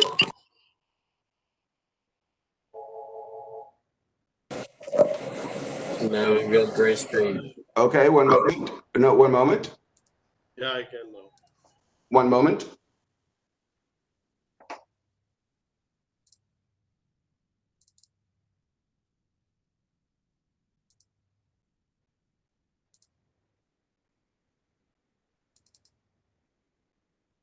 How about now? Yes, sir. Wonderful. Okay, so this is what we call the VISAR report. This is the report that I've just issued after receiving the alert as a user. I navigated into the user interface. I ascertained the reasons why the alarm, the when, the where. I decided who I was going to contact both inside the organization and outside the organization. We sent the Visar report outside the organization, and now this is a sample of that report. You will see shipment biographical details, container details, summary of the unit, whether it was deployed, the date it entered inventory, ETA, ETD, such. Most recent event, and now please bear in mind, this is just a sample. This is not the one that I actually just sent right now.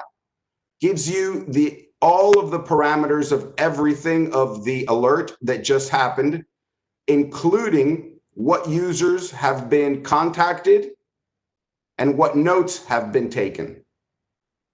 It will tell you the last check-in before the alarm, again with cell ID, lat long, all of the parameters of the device. And then here you start with a chronological history of every single report that the device has done.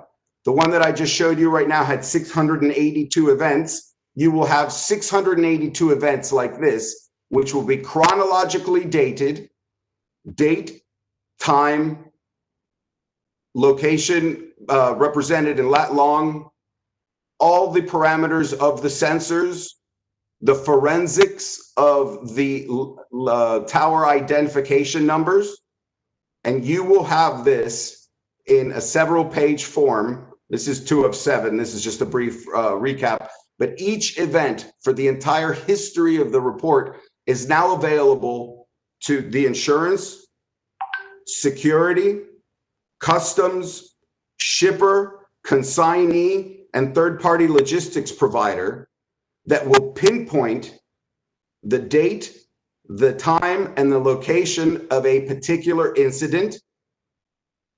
And this is what we believe is the data that needs to be shared on an open basis with everybody involved in the supply chain. Now the insurance company can pinpoint their subrogation efforts to a 1-week period of investigation rather than a 3-month period of investigation. I, as the shipper, am duty bound and contractually bound to the insurance company to provide the best information that I can. Now I can provide a full marine survey. And we all know the cost of marine surveys. Shall an SGS or Alfred Knight be involved? It is $600–700 just to verify the closing of a door and the external seals. So from a shipper's perspective, and in conclusion, from a shipper's perspective, that we're doing multiple containers around the world of high value, unserialized cargo. Some containers in excess of 100,000 US in value. I can now proactively watch my cargo. I can now proactively assist my insurance partners in adjudicating claims. We can easily identify weak links in the logistics chain and exclude them. We can work with our carrier partners, again, helping them identify the loose links in the logistics chain. Should it be a particular driver or a particular route or a particular company that could be perhaps responsible, now easily identified. And gentlemen, in this age and in a final and conclusion, we believe that this information is long overdue, and this information needs to be part of the everyday logistics of moving our goods. So with that, I close and thank you for your time.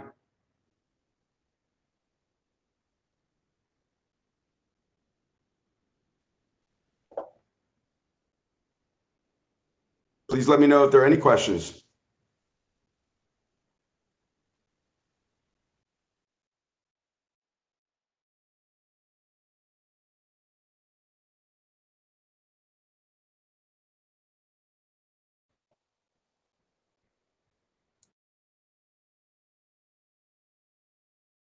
Thank you, Henrik. Thank you, Mr. Thanks for the insightful, information on this. With now, I would like to call upon Mr. Shoaib Riaz, Chairman, CII Logistics and Supply Chain Leaders Conclave, to give away the closing note for the summit. Thank you, Raji. Thank you so much. I must say that it has been quite fruitful discussion through the last 2 days. Lot of areas, critical areas were discussed, which are crucial, especially during these challenging times. The discussions included areas of government initiatives, the areas being worked on by the industry and the service providers on end-to-end basis.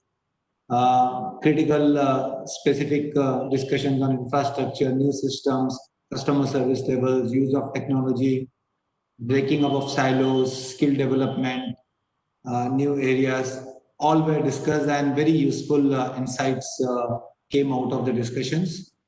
I take this opportunity to thank you all, including all our friends and leaders from the logistics and supply chain fraternity, all the distinguished speakers, panel members, the advisory council, the event partners, and of course the CII team that made it possible a successful event during these challenging times and using technology to the best. Hope to meet you all again during next programs of the CII. All the very best to all of you till then. Please stay safe. Thank you. Thank you, Mr. Reyes, for the closing note. It's been really a wonderful of 2 days of deliberation of different perspectives and aspects of logistics. And we've seen that from how policy reforms to technology, from what thought leaders think and what strategies they're opting at this COVID time, to the capacity building from taking care of the main workforce, that's the drivers, how skill and Atmanirbhar Bharat will go together.